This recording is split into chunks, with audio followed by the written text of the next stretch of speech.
That'll be my guess. crowd. Yeah. Especially if they brought the kids.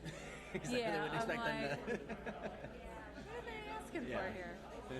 You're in for a late night. Yeah. I know school hasn't started yet, but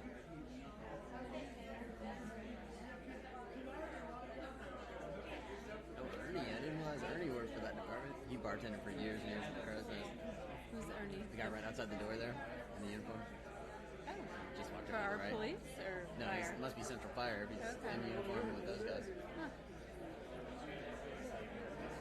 Is Reed bitter that kicked him out of his chair? Oh. I see him at the back. Is it?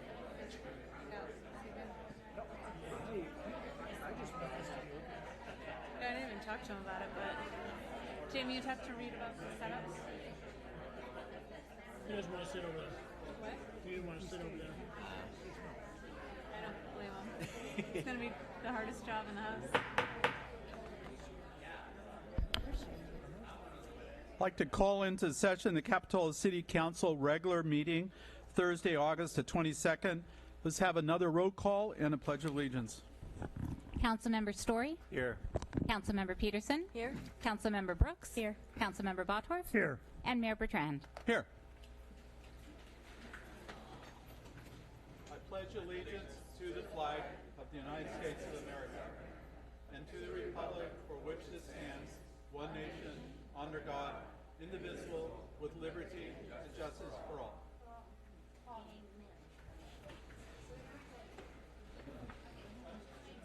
City Manager's report from closed session.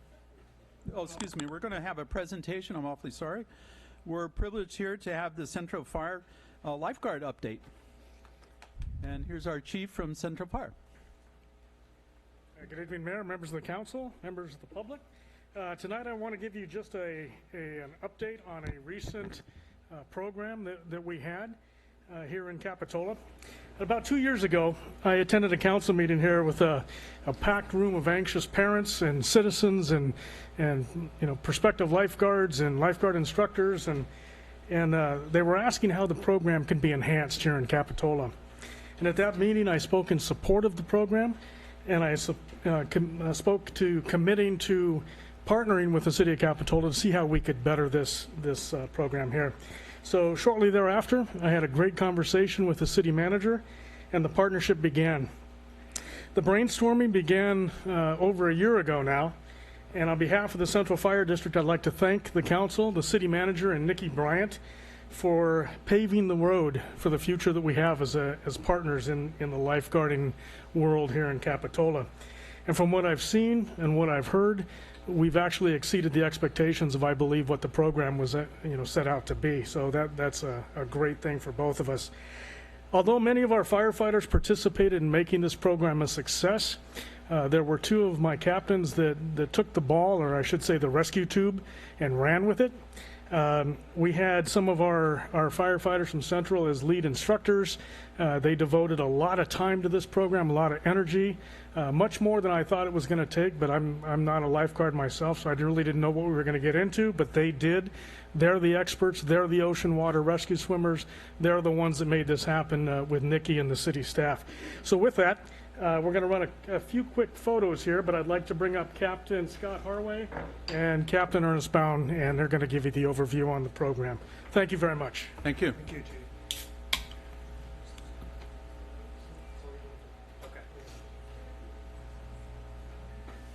Hello, council members, hello, staff members. My name's Scott Harway. This is Ernst Bound.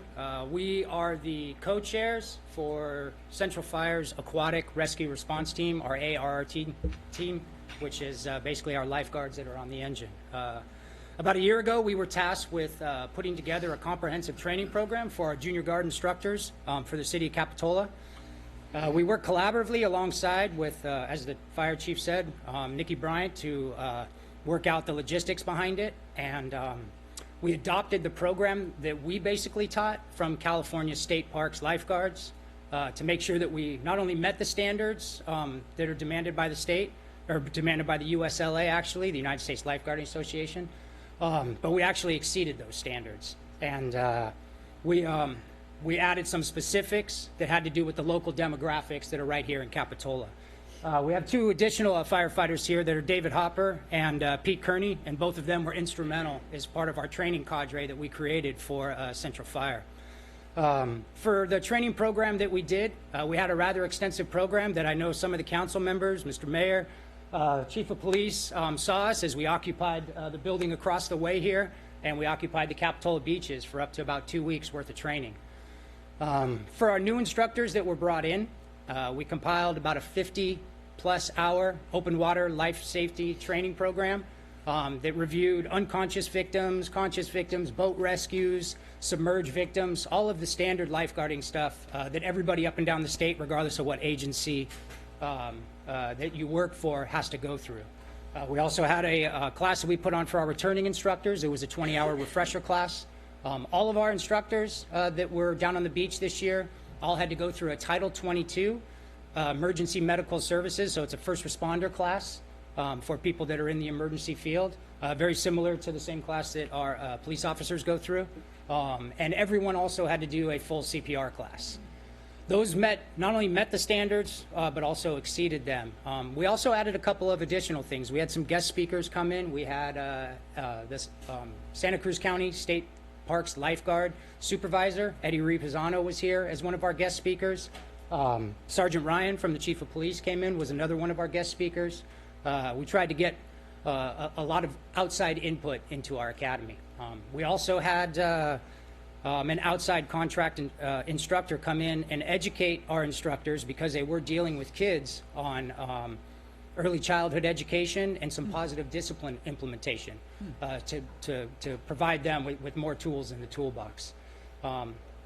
What we got out of that, I think, exceeded what our expectations were, but what we got was a competent, educated, well-trained, professional, and very well-equipped group of junior lifeguard instructors that were down on the beach this year, and they were provided a level of service much above anything that I've witnessed over quite some time down there. So it was great to see. Some stats that I'd like to read you real quick, real basic, very similar to what most other junior lifeguard instructors will go through. They had 384 minor medical incidents that they felt were very well trained for, and granted, those were all junior lifeguard kids for the majority of it. But one thing I'd like to really tap in on is there was 26 water rescues, 1 boat rescue, and over almost 1,200 contacts that they made, just education and that was not for the junior guards. That had to do with the general public that was out there. So these were rescues that they did either by themselves before the tower guards got into place, or they also did in conjunction with our tower guards and worked collaboratively with them to perform rescues. So not only were we exceeding the level of safety for our junior guards that we had down there as far as kids, but anybody that entered the Capitola Beach had a higher level of safety that was built in around them. And we were honored to be a part of it. We look forward to whatever it is that happens in the future, and expanding our relationship with the city of Capitola. And I'd just like to thank the city council members for allowing us to be a part of it this year. Thank you. Thank you.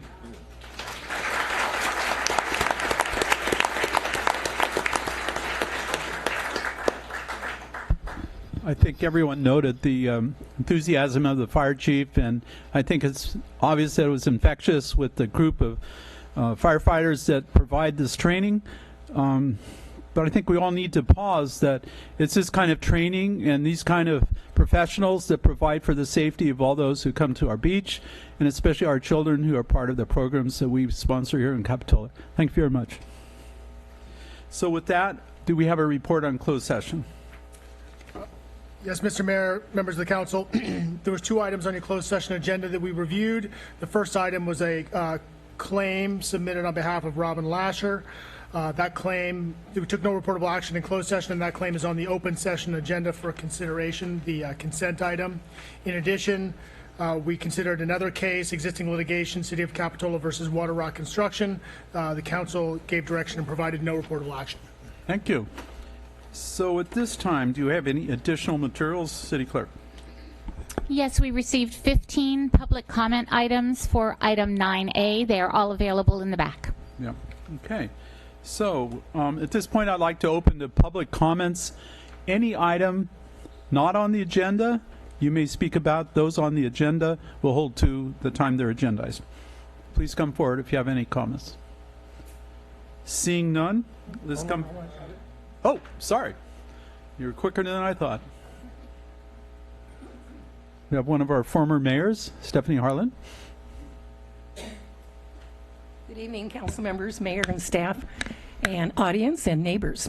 I'd like to make a formal request for the staff to look into the illegal signs that are facing the lagoon. They've been there for a long time, and I don't know how many of you have noticed them, but they're illegal, and I'd like to have staff look into it and report back.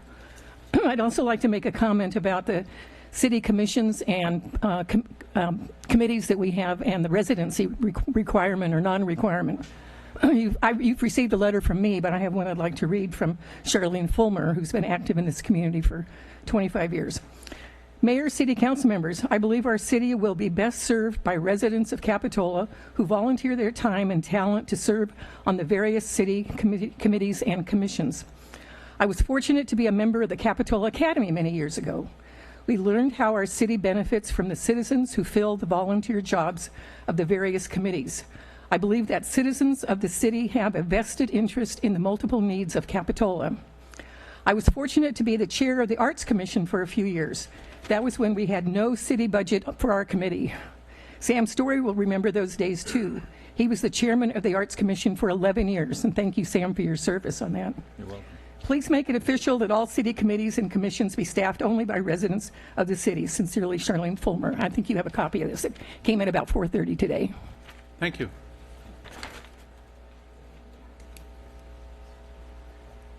Good evening. Good evening. Hi, Monica McGuire. I'm coming, and I'm sorry, I have to double check. Do you have anything on the electromagnetic frequencies and 5G on your No. agenda? I didn't think so. I wanted to step forward because I wanted to come for hearing about the hotel and such, but I don't know if you know, but I'm now married to Dr. Carl Merritt, one of the nationwide authorities, because he has an MD plus an electrical engineering degree and a bioengineering master's. And he's been interviewed now by the Santa Cruz City Council about the effects of the EMFs on us, not just of the biological and medical effects, which he is eminently capable of talking about compared to most people who say that there's a question about it. There is no question. But more importantly, there are several other important issues that have the city of Santa Cruz now taking a precautionary principle step to just slow down the process. And I don't know where you are in it, but I wanted to offer the same information that we've been talking to them about in order for you to have an easier time to understand this seemingly complex subject, but basically it's something being forced on people all over the country. And several cities have courageously said we need precaution because it's not just all right to go ahead with technology that's never been tested and that we can see has an awful lot of question marks, as well as very, very clear data that it is harmful and difficult for us in so many ways. So I compiled the list a little further and have sent it by email to all of you, and I have a copy of it to leave here for you tonight just to hopefully help you understand more and that you have access to a nationwide expert right here in Santa Cruz County. So again, just wanted to take time to make sure you knew that. Thank you. Yeah, thank you very much.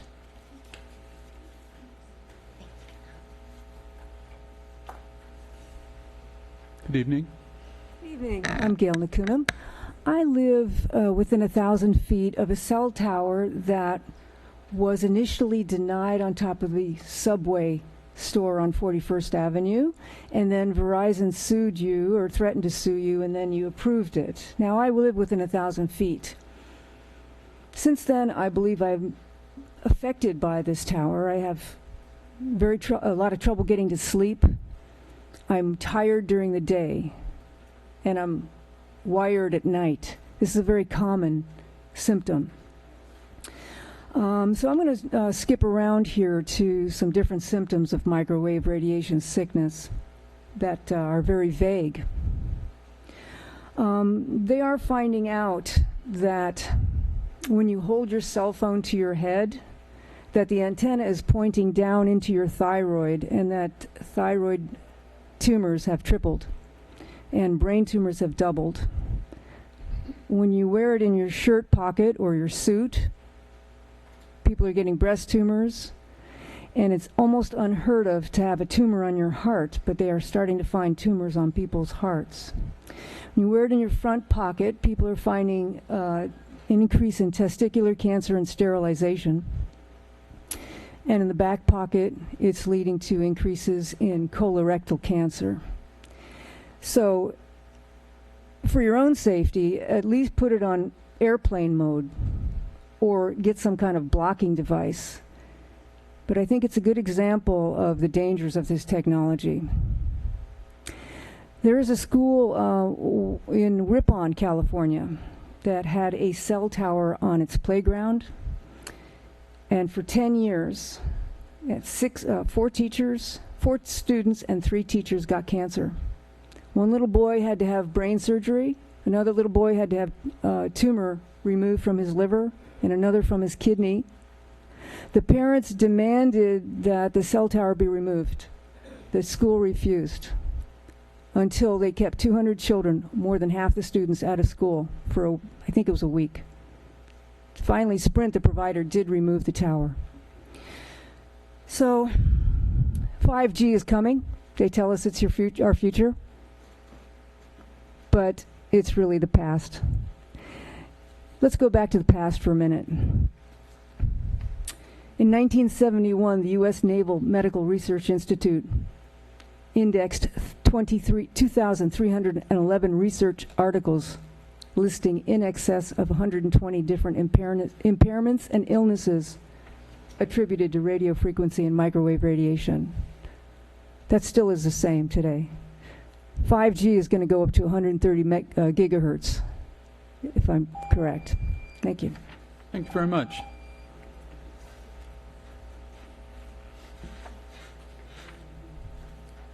Hi, Marilyn. Hi.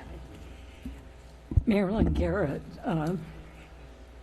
Been working on this issue for about 20 years since retiring from teaching, going danger radiation.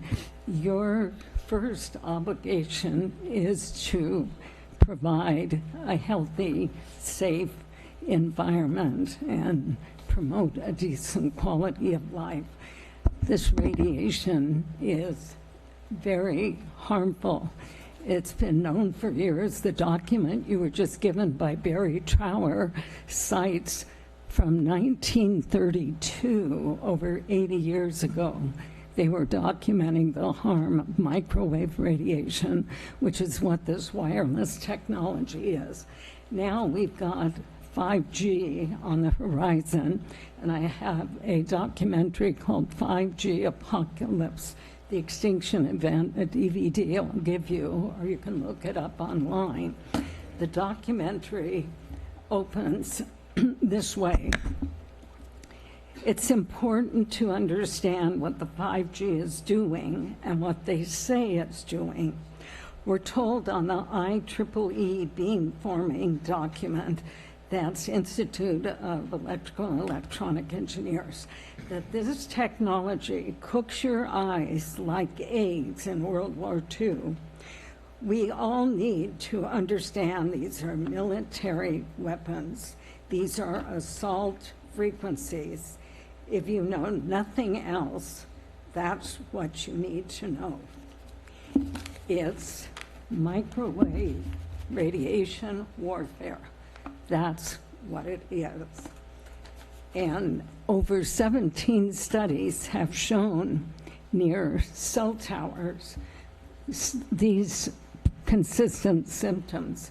People experiencing insomnia, fatigue, heart irregularities, memory loss, dizziness, depression, increased cancer incidence. It's not debatable. It's the facts. And what we need to do is to stop this. It's a massive land grab by the telecom industry that they are now putting these cell towers on utility poles in the public right-of-way, every few houses. I consider it toxic trespass. You didn't invite them into your house to radiate you.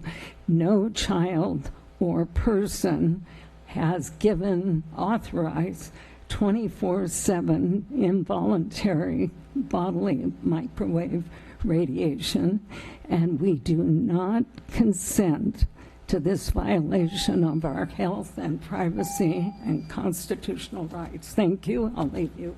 Thank you, Marilyn. Welcome.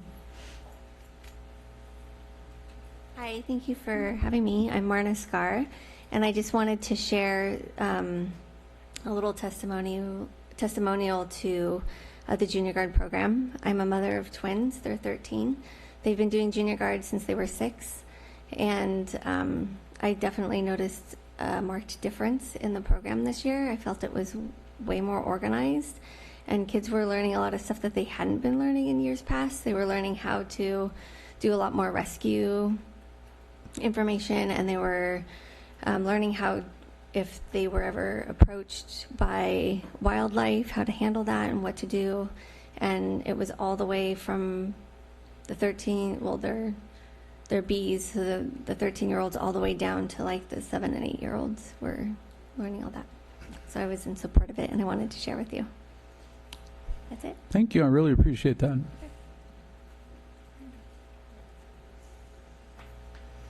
Welcome. My name is Anne Marie Weiss. I'm pretty much going to echo everything Marna said. I have 2 junior guards that have been in the program for also a very long time, for the last 7 or 8 years. And again, this year was definitely different. It was noticeable.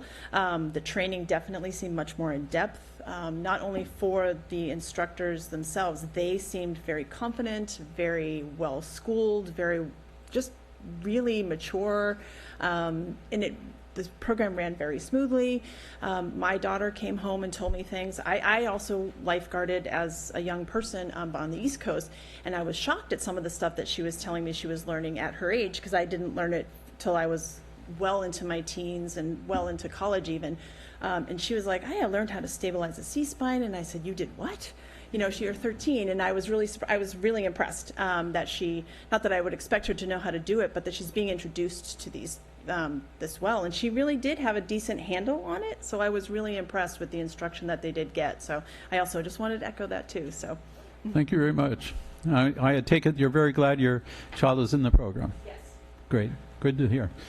Any more comments from the audience? Okay, seeing none, bring it back to City Council and City staff comments. Yeah? I just have one comment for clarification.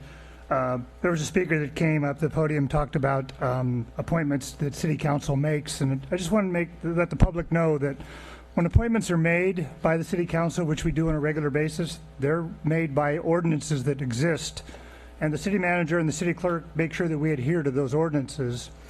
And the ordinance that we follow in making planning commissioners was written in the year 2000, signed by council members Ortiz, Arthur, Harlan, Graves, and Norton, and that ordinance says that planning commissioners and other commission members do not have to live within the city.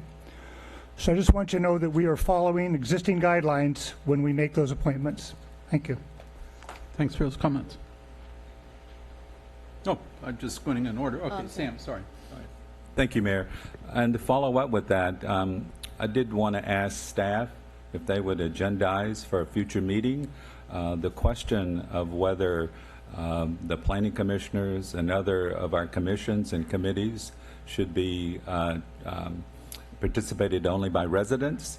And I would like to have a better understanding of why the rule was changed in the year 2000. What do other communities do? And what are the pros and cons of having such residency requirements? And I ask that. It's not my intention to change anything. As Ed mentioned, everything was done legitimately and according to the rules.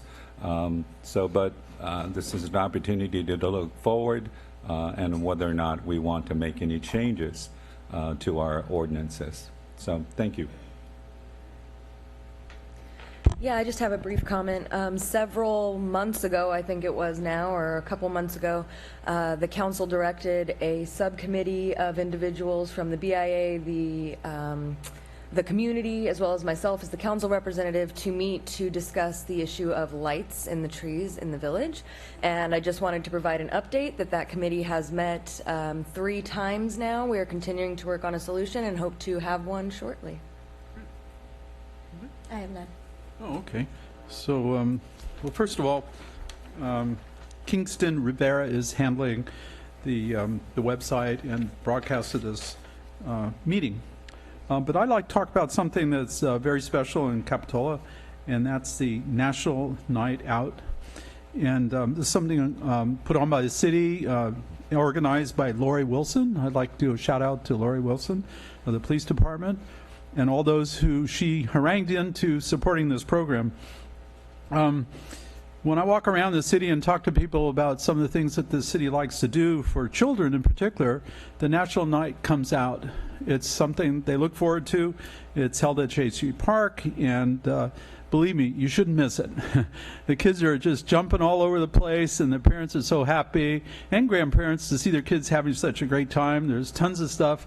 I think we went through about 600 or so hamburgers and hot dogs. I mean, it was just all over the place. It was, they set up jumping toys or whatever those things are called, and the kids had taken over that even before it started. It was great. Lori was able to get a lot of sponsors, and I just want to give you a sense of the sponsors in this community that helped make that happen. So we're talking about Target, Trader Joe's, Michael's on the Main, not in the community, but still part of our community, Margaritaville, Chipotle, Capitola Produce up on the corner, Zelda's, Nob Hill, CVX, Safeway, Lucky's, El Toro, right here in the downtown, Woodworm, especially for kids, Shadowbrook, Subway, New Leaf, Driscoll's, Capitola Public Safety Foundation. A lot of our former mayors are a part of that. Cookhouse, Bay Federal, Red Cross, Triad Electric, and KSCO. And then there's a new one. One of the newest members of our community is also starting to contribute, and that's Merlin Geyer, who's going to be working on improving the mall, which is not going to be called the mall anymore. So these guys are groups that Lori corralled to help, and I greatly led to the success of that. So any city staff comments? Staff has no comments this evening. Okay, so let's bring it on to the consent calendar. Also, I'd like to know if there's anyone in the council who would like to pull one of these issues. No? Anyone from the audience here who would like to pull an item from the consent calendar? So with that, is there a motion? Consent. Second. Okay. All those in favor? Aye. It passes. So let's move on to general government public hearings. We have a conceptual review of the hotel, but I think we have a change in the agenda. Mr. Mayor, I did want to propose a change to the agenda this evening, and that we consider item 9C in advance of 9A. I think it's a relatively short matter, and it would help our folks, our partners at the mall, potentially get out of here before a long hearing. So I'd like to propose that we take item 9C first. So in a way, it's an update on the mall. So please come forward. Consider contracts for planning consultant and economic consultant for Capitola Mall redevelopment. Request for staff report. Thank you. Good evening, Mayor and Council. Before you this evening is the contracts for the Capitola Mall application review. The city, we've been working to build our team in anticipation of the application that is expected in the next couple of weeks. As you know, the future mall application will include 637 residential units, and we'll have 600,000 square feet of commercial space, so a little bit of a decrease in the commercial space. In order to review this application, we are going to need additional staff to help in that review within the Community Development Department. Sorry, there's some feedback. Okay, sorry. So on this slide, you can see we'll go through the complete application process, and then in the steps we'll be reviewing the EIR, the design review of the application, and also a development agreement. And then the final steps for the application review is for it to be reviewed by Planning Commission and the City Council. Mm-hmm. In doing that, we need to hire a planning consultant that will see the application through the process. And also, for the central piece of the process and where the majority of the work is done also hiring an environmental consultant as well as an economic consultant. We're anticipating a development agreement with the mall development, and for that piece we will need an economic consultant. So I'm quickly going to go over the steps we took to identifying the correct consultant for the city. For the planning consultant, we posted an RFQ for 30 days. We had 6 qualifications sent in from different firms. Of the 6, Capitola staff went through the applications and selected 3 for interviews that had the most relevant experience. On July 17th, we had a panel made up of a representative from the City of Santa Cruz, the County of Santa Cruz, and 2 internal staff members, and we interviewed all 3 consultants. Following that, we had a second interview with the consultant that came to the top, with the city manager and myself, and the checked on the references, which we got great feedback from the reference checks, and we would like to move forward this evening with a contract for JHS Consulting, John Schultz. The work that will be done by JHS Consulting, as I said, he'll act as an extension of our staff. When the application comes in, he'll help with the completeness review. He'll check the application for consistency with our general plan, our zoning laws, and all applicable policies, programs, and laws applicable to the application. He'll act as a coordinator between the city departments and also other public agencies and special districts. He'll manage the CEQA consultant, and during the public hearings, he'll prepare the staff reports and present to the Planning Commission and City Council, and also be the point of contact as the project manager for public questions that are requested and any communications. Within the contract, there's an estimated 18 months and an hourly rate. The contract is right now written up to not to exceed $206,000 and $500. Sorry, stumbling over that.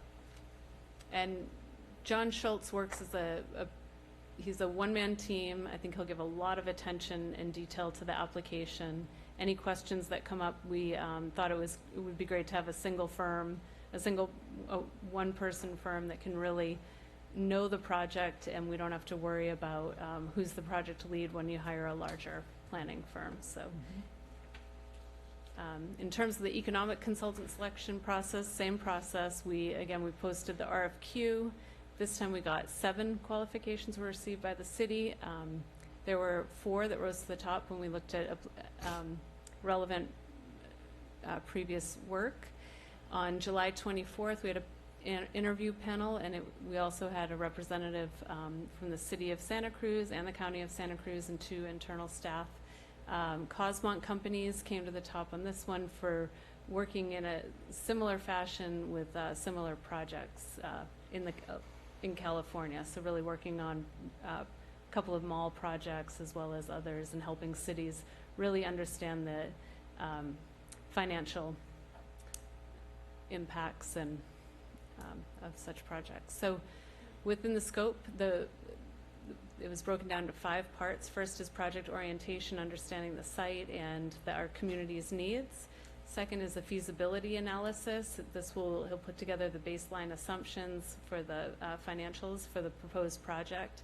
Then prepare a fiscal impact model to analyze the annual general fund revenues and expenditures and what the impacts of each of the land uses that are proposed with the project would be on the city of Capitola.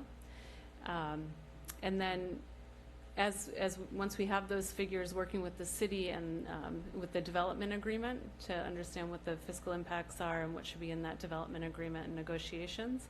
And then, of course, a presentation to City Council of the findings. This contract is not to exceed $63,000. So with that, staff's recommending that the City Council authorize the city manager to award a contract to JHS Consulting and to Cosmont Companies to establish the city's technical team for the review of the Capitola Mall. With that, is there any questions? Sam. Thank you, Mayor. Just a couple of questions, and the first one is the anticipated start date of the contracts August 26, 2019. And I would just wanted to assure that that coincides with Marlon Geyer's intentions to submit their application. And maybe they could speak to that when they give their part of the presentation. But I also had a question about on the agenda packet, page 157, which is the Appendix 2 to the JHS consulting contract.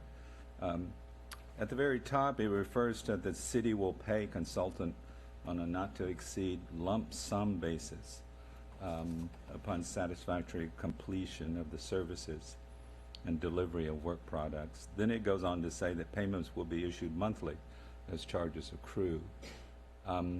Now, I read that a little bit inconsistently, and so, but maybe there's a backstory there that makes those line up. But saying that we will pay lump sum and then saying we'll pay monthly didn't seem to line up for me. So maybe just some clarification on that particular subject. So the intent here is to pay the consultant monthly as billing at an hourly rate. So I will review that with the city attorney and make sure we have that correct. I assume that it's meant to be not to exceed flat amount, but to be paid monthly. So thank you. Those are my questions. I think it's a statement that City of Capitola is very serious about this relationship with Merlin Geyer. I think that the consultants we hire are going to make for a speedy process and a more complete process. And with that, Steve, would you like to come forward? And maybe identify yourself. I don't think people know who you are. But we're going to be seeing a lot of you, so. Good evening, Mayor, council members, and staff. My name is Stephen Logan, Vice President of Development for Merlin Geyer Partners. And, you know, we absolutely support what staff is recommending tonight for approval. And they didn't really mention it, but we will actually reimburse for the consultants, you know, as part of our submittal. Just for a quick update, we did go through a community outreach in the middle of June, which was heavily attended by around 200 or 300 citizens within Capitola. We also will do a few more of those coming forward. Our goal is to submit our application on Tuesday, August 27th, and that will begin our process, and we're looking forward to coming in front of you and for a conceptual review sometime this fall. So be more than happy to answer any questions, but we're very satisfied with staff's recommendation. Okay, any questions of Steve? Well, maybe to staff or Steve. When reading the staff report, it's noted that JHS has worked previously with in Mountain View.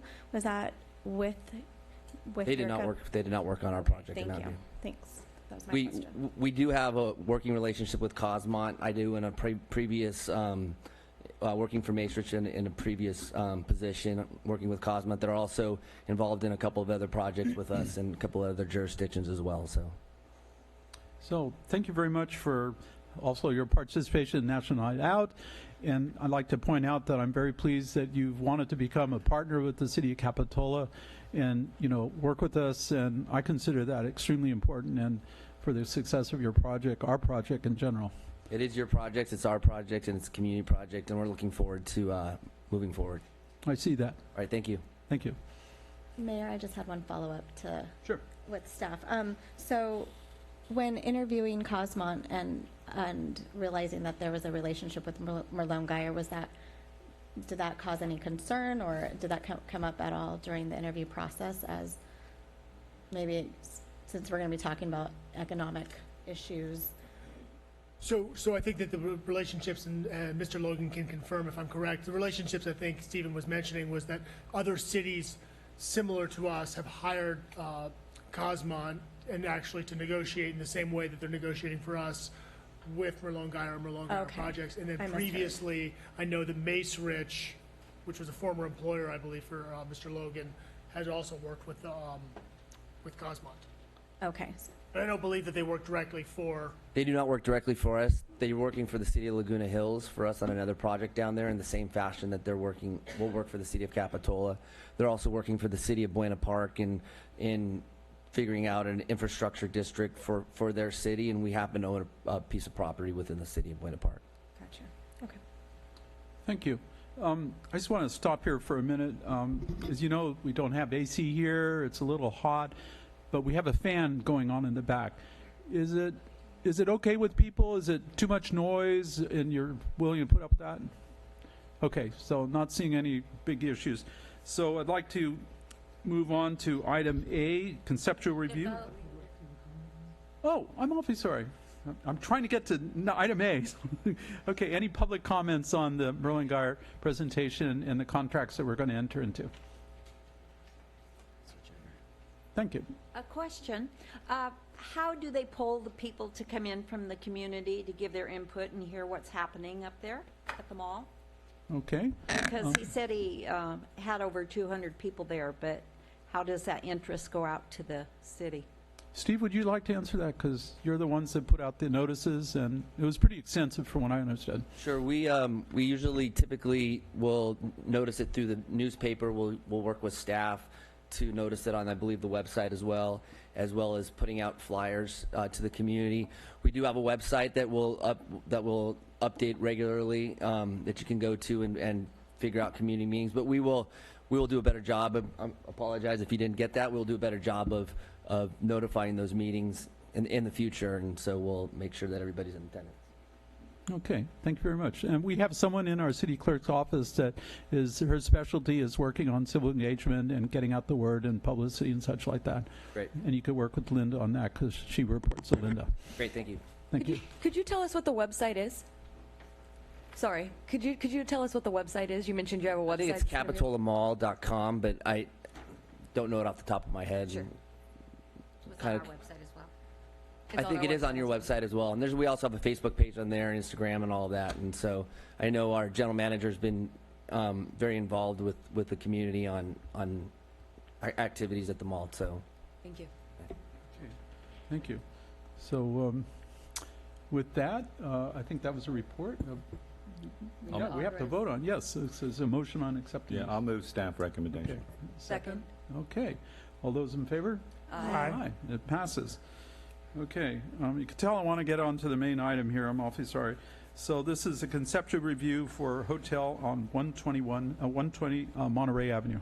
Mr. Mayor, before we move forward, I wanted to advise the public that I am a Capitola Village resident. I live within 500 feet of the proposed conceptual development.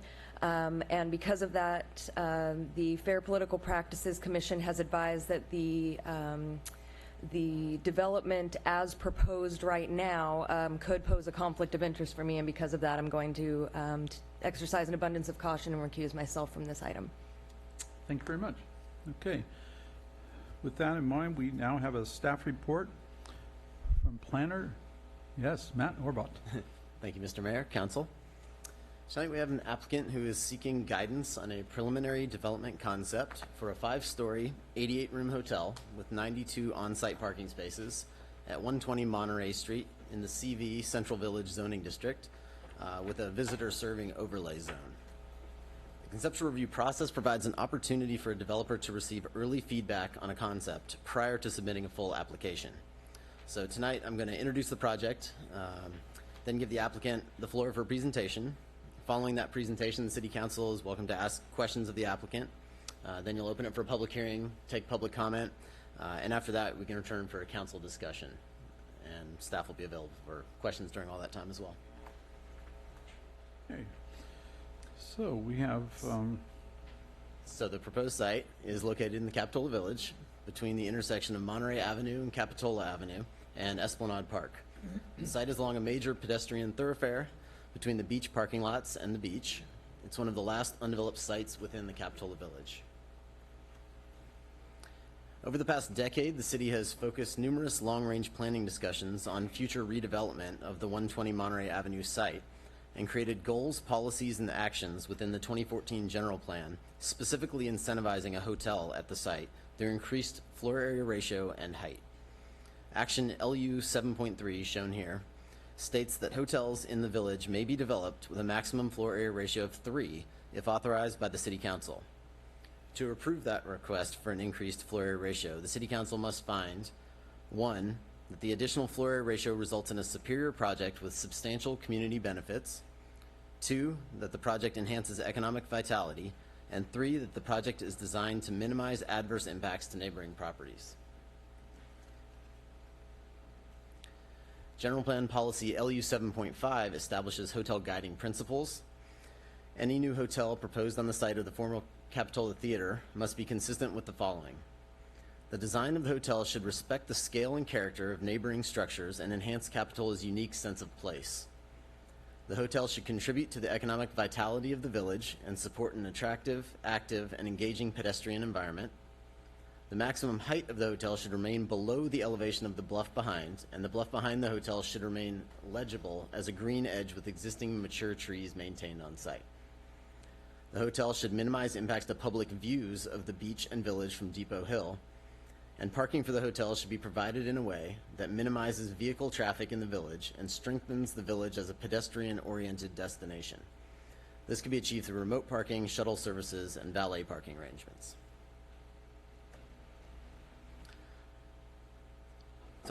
A new zoning code was adopted by the City Council in 2018, but it is pending adoption by the California Coastal Commission before it goes into effect inside the coastal zone.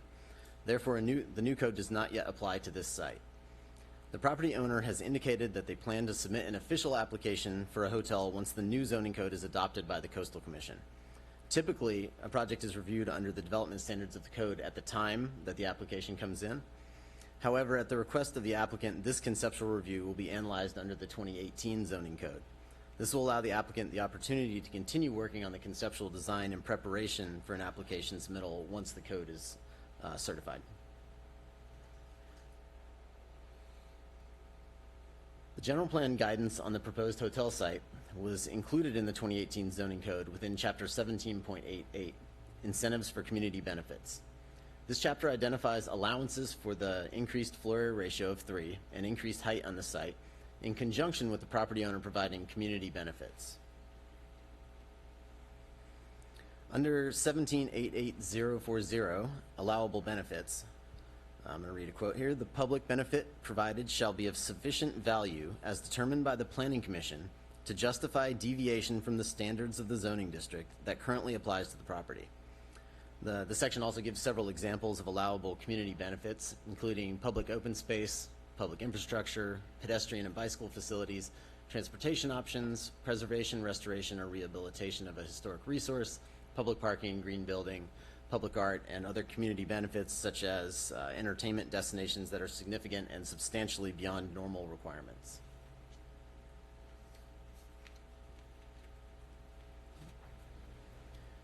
To award the height and floor area incentives to the applicant, the City Council must make several findings. 1, scale and character of the hotel enhances Capitola's unique sense of place.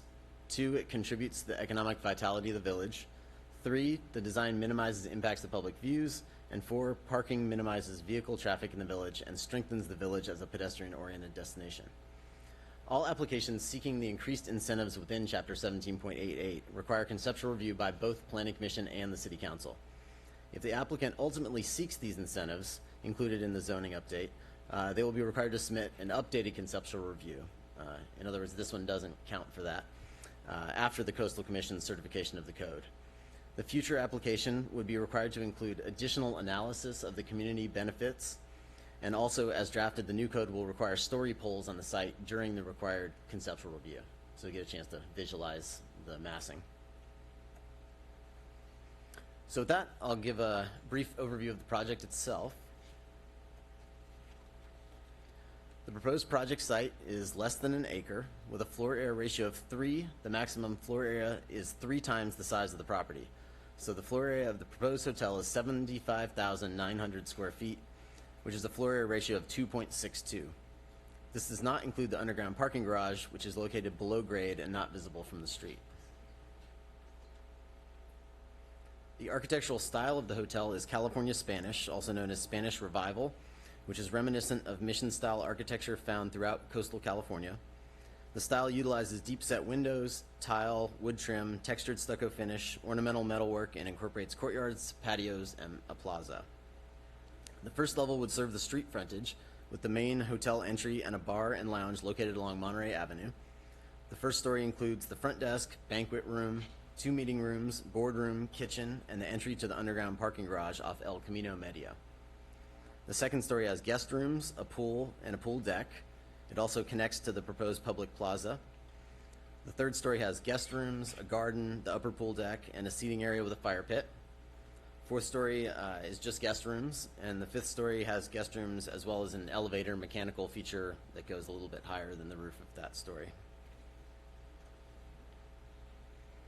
The building ranges from 2 to 3 stories along the front facade on Monterey Avenue, with the height of the building ranging from 26 to 38 feet. As the building increases in height, the massing decreases. In addition, the building steps back further from the street at each level after the second floor, as shown on this slide. The fifth story is stepped back 85 feet from the street and is 56.5 feet in height. The elevator mechanical room on the roof of the fifth floor extends to a height of 58 feet. The top of the bluff behind the hotel, as presented by the applicant, is 63 feet, so the highest point of the proposed hotel is 5 feet under the bluff. In terms of parking, the Capitola Municipal Code requires 1 space for each guest room for hotels, with additional spaces for owners and employees determined by the Planning Commission. The proposed 88-room hotel includes 92 on-site guest parking spaces in an underground parking garage, 45 of which are provided via mechanical lifts, for the utilization of 25 to 50 parking spaces in the upper beach and village parking lot for employee parking, oversized vehicles, and large events.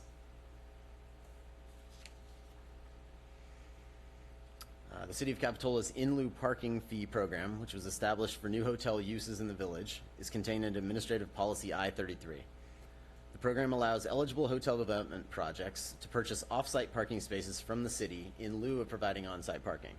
An applicant for an eligible hotel project may request to purchase any or all of the allotted 56 spaces designated for the program. In order to approve an application for in lieu parking, the City Council must make the following findings. 1, that it's consistent with the city's local coastal plan and coastal act. 2, that it reduces traffic impacts and provides a design more consistent with the historic character of the village. And 3, it furthers the city's economic development goals. Their conceptual plan also provides 3 possible scenarios that could serve the village and help to mitigate vehicle traffic impacts from the proposed project. Circulation option 1, shown here, would make Monterey Avenue a 2-way street leading to a roundabout at Esplanade.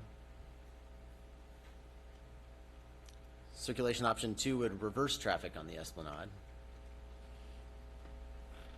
And circulation option 3 would leave the circulation pattern as is. Those concepts have not been analyzed by a traffic engineer to assess the benefits and shortcomings of each option. Prior to investing in circulation studies, the applicant would like guidance from you on whether or not there are preferred options or if any of the options should not be studied. The Planning Commission also reviewed this project at their meeting on September 1st, and the guidance they provided was included as attachment 6 to the staff report for this item. So with that, that concludes my overview of the project. And I guess in summary, the applicant's going to ask for guidance on the following 5 items here: design, massing and articulation, height, parking, traffic circulation, and public benefits. And I'll bring this back up after we have their presentation so you can focus your comments. Okay. So with that, I yield the floor to the applicants so they can do their presentation. Welcome. Good evening, Mr. Mayor and council members. Thank you for having us. I think it actually is on yours, so you can turn on the slideshow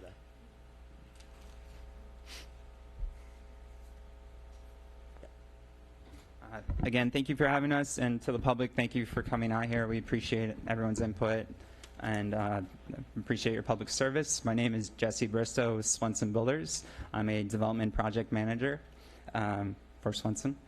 And we're here tonight to, again, gain feedback. As Matt discussed, this is not a approval. This is strictly a discussion of, what can work for the village. This has been a topic of discussion, and it's been alluded to that this is something that the community wants per the general plan and per the new zoning code. So how do we achieve that, and all together as a community, as a city, and as a builder? So And so how we like to start off, of course, and just so you know, this presentation is similar to Planning Commission. We made a few changes, but it pretty much is, we didn't change too much, just small technical things. So, but to start off, for us as a builder, this would be a landmark project, a legacy project that certainly would be something that would draw attention to Capitola and would be kind of a crown jewel project for us as a company. But at the same time, we have to analyze the costs, the challenges, the feasibility, and understand the community concerns of that. And also we need to take into consideration operations. What is attractive for a good operator? Is that someone local? Is that a very high-end hotel? Is that a flag hotel? We'd prefer to go with someone local. We've discussed with local hotel operators how we can make this work. But again, we're trying to balance those three things on our end. And for the city of Capitola, this would be an economic driver, as we'll get to the financials of that.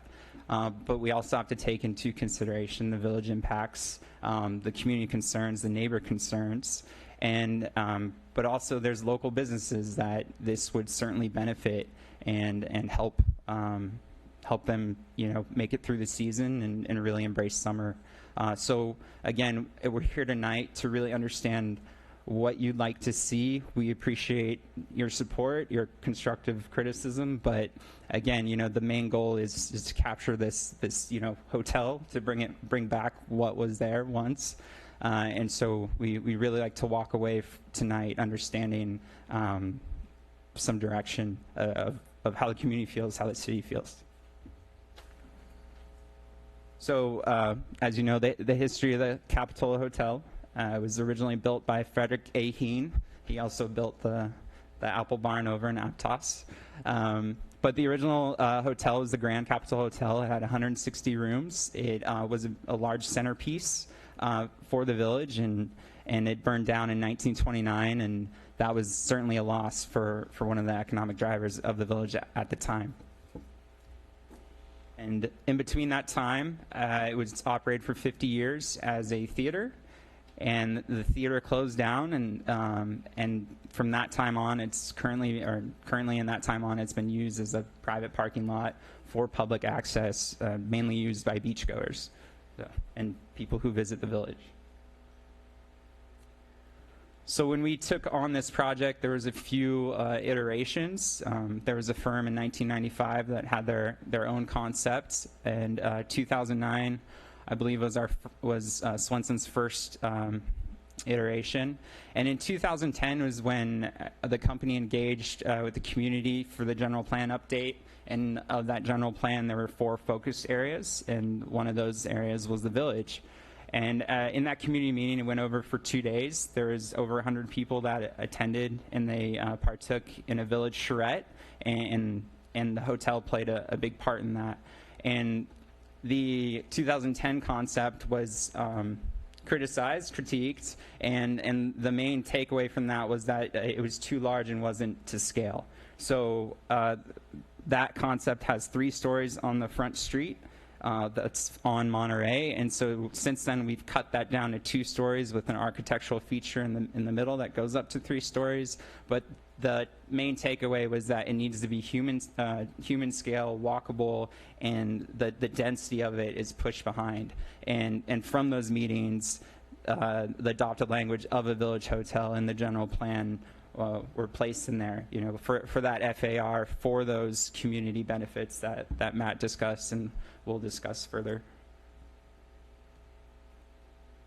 So the concept, this is from Monterey at the split, and again, the whole purpose is to really hide the density of this hotel towards the cliff, and you're maintaining that walkable area of the village, and it's a continuous connection between Britannia Arms and then towards Salsa's Ice Cream and the sushi bar, at Camino Medio. So as if you're walking by it, you wouldn't know it was a hotel.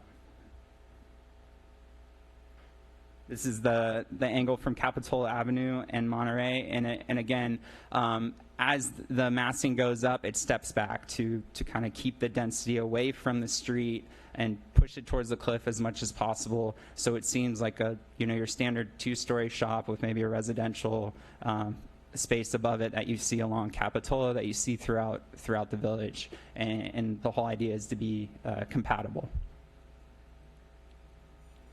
And here's an aerial view where you can really see the massing of the building.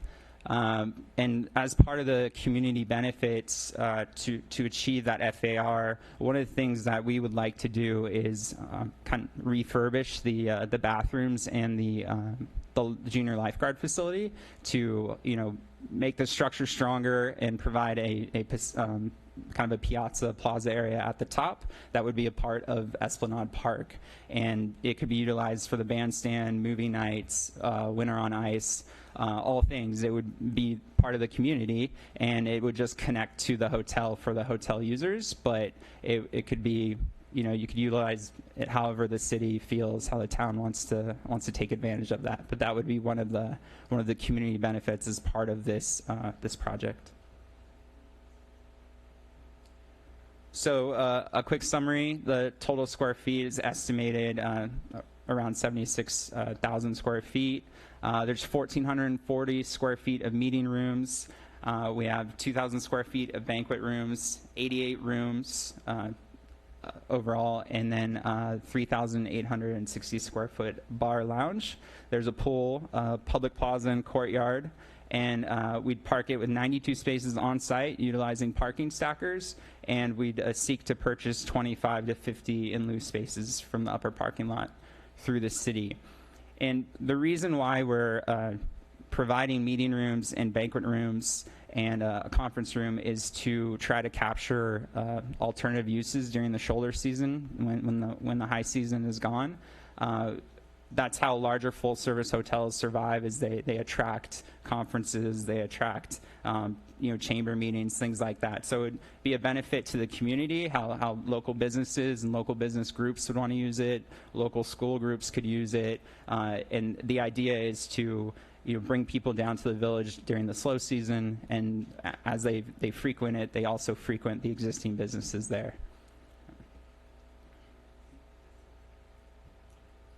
As Matt discussed, as the building steps back, the massing goes up, but it steps back further, trying to keep that massing off the street and trying to just retain that human scale. And so as Matt went over, the cliff is 63 feet high. We're at 56 and 8 inches, 56 feet and a half, and then we have a mechanical room for the elevator. That could potentially go away. There is new technology where the mechanical room is below at the base, to where you wouldn't see that elevator mechanical room at the top.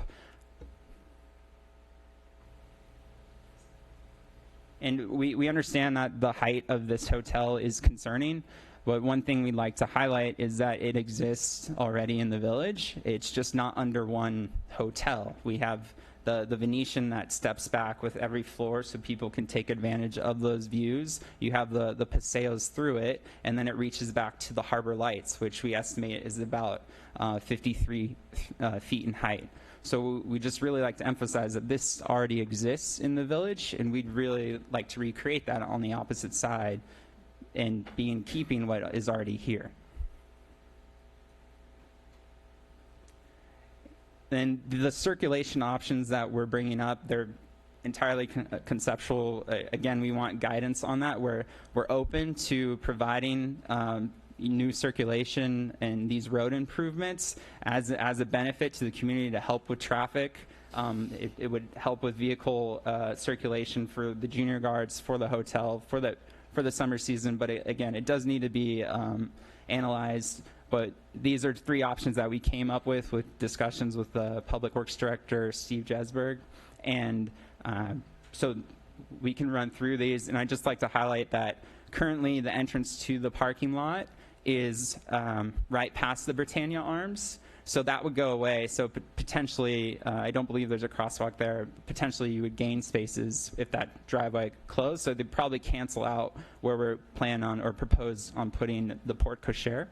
But again, it's all conceptual, and we'd like to work with Public Works in the city to find a solution that everyone is happy with. So again, the first option is a potential roundabout. And the second option was discussing reversing the Esplanade, which I believe was voted on by City Council about 10 years ago, but it never was implemented. We don't know the benefits of that, but it would provide direct access off of Capitola Avenue and Monterey, where people aren't coming down and having to go a full circle on the Esplanade, adding to the traffic. But again, this is just one of those concepts that could be explored. And then the other option is to leave it as is and essentially don't change anything.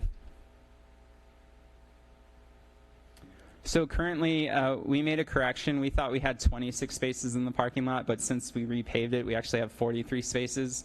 So the average trips are still the same. We're having about 6 trips per space.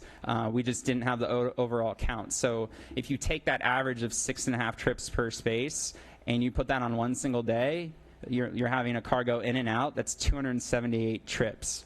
So that's 278 cars coming down to that parking lot for the day and then leaving. So the idea behind it, having a hotel is we're really capturing or converting those day users to destination users, where the trips get divided over the week and the weekend, and they come to the hotel and they stay and they frequent those businesses and they stay local, and those local dollars are spent longer than just a single day trip at the beach and then leaving. The parking underneath the hotel, we have 67 stalls, and what we'd utilize are these stacking lifts. Essentially, we have tandem parking in the front. The front bay would have these lifts to where you're creating a 2 tandem space and adding an extra one above. And this could conceptually work when it's busy, and then when it's slow, if we are during the shoulder season, as some people had concerns about, if there was excess parking, they'd be able to utilize that area or the parking at the upper parking lot. So there's certain ways we could work with that type of shared parking. Again, we voiced that if there is a surplus in parking, yes, there's 1 parking space per key per room, but again, you might have 4 people carpool in 1 car and they'd be staying in 2 rooms. So you'd have an excess space that might be able to be utilized for the public. So we could treat it as the same parking lot that people utilize today. It would just be under the hotel. And so we're highlighting the appropriately designed to enhance vitality from the general plan. So again, with this design, we're really trying to meet the standards that the general plan calls for and what the hopefully the soon-to-be adopted new zoning code would be. And so policy land use 610, consider the establishment of appropriately designed new hotel to enhance the vitality of the area. And again, we really want to maintain that human scale at street level and the larger workings of the hotel to try to reach that full capacity hotel of full service would be pushed towards the cliff. And we've provided California Spanish architecture, which we feel is fitting for the area. Some opinions vary, of course. So, but again, that's why we're here today to understand what everyone is accepting of. And then again, we want to cater to a larger number of visitors for the economic benefits of the village and local businesses. So if you had a full service hotel in the village today, you have to wonder how much better off some of these local businesses would be. There'd be a TOT tax that the city would benefit from, and it create somewhat of a completeness for that block where currently now it's a parking lot. So policy land use 7.5, the hotel guiding principles, require any new hotel proposed on the site of the former Capitola Theater to be consistent with the following. Design of the hotel should respect the scale and character. Again, we're trying to maintain that frontage and push everything towards the bluff. the hotel should contribute to the economic vitality of the village. With 88 rooms, it certainly would, especially with the TOT tax. And the idea is that, yes, there will be some people who do have day trips, but again, if you bring your kids and all they want to do is hang out at the beach, for the weekend, that's what you'll do, and you'll frequent Pizza My Heart and Margaritaville, and it's not Calypso Coffee, it's a different one. They changed, but again, you get the idea. You get that foot traffic, and they're staying in the area, so that's what we're trying to capture. The maximum height of the hotel should remain below the elevation of the bluff. That's our intention. We don't plan to go over the bluff. We're trying to, many of the homes on Camino Medio have tried to go as high as they can on the bluff, and so we're just trying to push back against it just the same.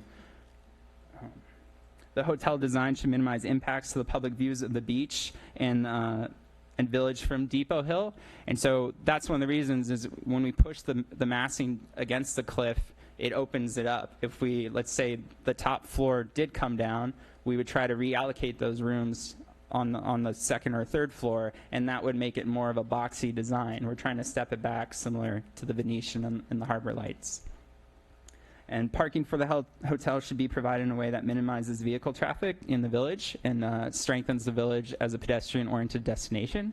So if we want to provide all these services to kind of limit the traffic, the shuttle, the valet, remote parking, all those things, we really need to try to get to that higher number of rooms. And according to all of the hotel operators that we've spoken to, 100 is the key for a full service. We would be just short of being a full service hotel because we wouldn't be offering a full service restaurant. And that is mainly due to the demand for water, and also we don't want to provide a large restaurant that would compete with the existing local businesses. Action land use item 7.3 would be the FAR, the 3.0. And so the additional FAR results in a superior project. The project enhances economic vitality, and the project is designed to minimize adverse impacts. And we do understand this project does have impacts, but with the product that we're trying to provide to create that economic vitality and provide a product that can be operated, there is some trade-offs, so we try to limit visual impacts. We try to provide services that would limit or promote less car use, but again, we can't stop everything from happening. And then additionally, the public plaza would be one of those community benefits. We'd like to provide those community meeting spaces. As I mentioned, we've met with the Chamber of Commerce for Capitola and Soquel, and they don't have a space to do events. They have to go to other cities and other areas, and there's nothing available for them in Capitola. So, and being able to promote the village to for other business events and for corporate events, you really be able to embrace those new dollars and kind of show everyone what the village is all about. And again, with the parking program, if we were able to provide extra parking, and if it was available during the slow season, or even if there's availability during the peak season, we'd want to try to work something out with the city to where if there is a surplus of parking, we'd be able to accommodate people who wanted to stay for the day or who are just visiting for a couple hours. In the Fairfield Inn and Suites, we just wanted to bring up this project because it was of concern for the community.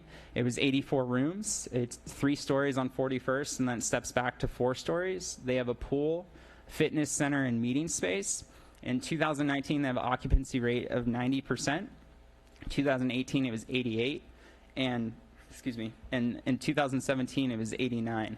So it just goes to show the demand for a good quality service, full service hotel exists here, and it's available on 41st. But one of the main attractions that many people come to during the peak season that the neighbors, in the community have to bear is the village. So there's a way that we can mutually capture that and benefit from it with TOT and the local businesses. The overall community benefits, we'd be utilizing a vacant site. we keep visitors exploring on foot, promotes visitors to Capitola Village. We could provide meeting spaces, activates Village during the off-season. That's, I think, one of the main goals. Public facilities, we have a beach plaza, restrooms, and junior guard facility upgrades, and potentially some street improvements as well. For the economic benefits, we redid this calculation. There was an error on the early childhood and business groups, but the expected TOT would be roughly $1.3 million per year. Direct revenue to the general fund would be a little bit over $1.2 million. Early childhood education would get about $38,000 a year, and the local business groups would get $43,000 a year. So again, you know, these are funds that the city could capture and allocate it towards other needs. So again, there are some trade-offs to this development. And the additional economic benefits create year-round tourism for the Capitola and Village merchants. We're converting day trips to long-term destination visitors. Additional sales tax revenue of the bar and lounge there at the hotel, and potentially a creation of 200 plus construction jobs and 40 long-term hotel jobs. So in discussing the concept with the Planning Commission, we just kind of wanted to highlight some of their notes. You know, again, there are some challenges with water. There's challenges with potential flooding, you know, sewer, stormwater. But those are all hurdles we're willing to work towards and kind of try to conquer. But again, you know, it's a partnership with the city. If this is what the city wants and the community wants, how can we work together?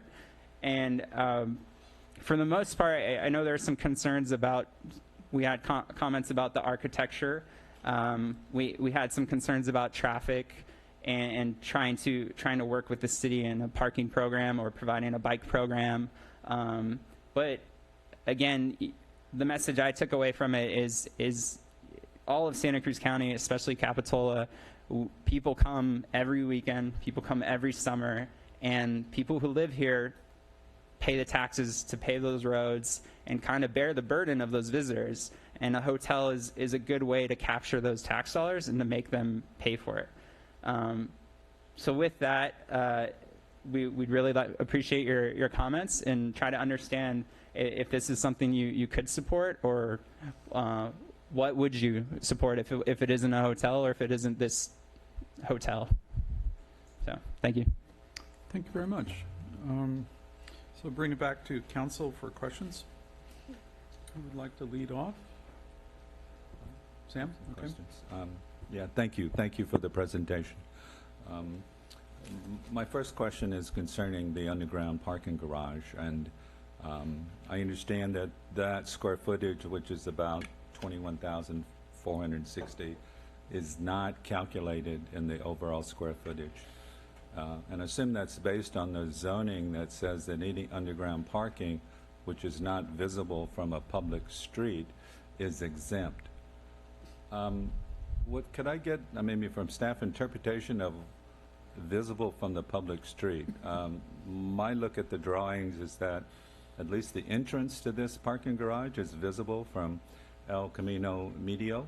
And so does that make it visible? And what's an example of an underground parking garage that would be visible? So during the zoning code update, we looked at floor area ratio and items, what is counted towards floor area ratio and what is not. And floor area ratio is really utilized to control mass scale bulk of buildings. Mm-hmm. So one change that occurred was that any massing that's completely underground in terms of a floor would not count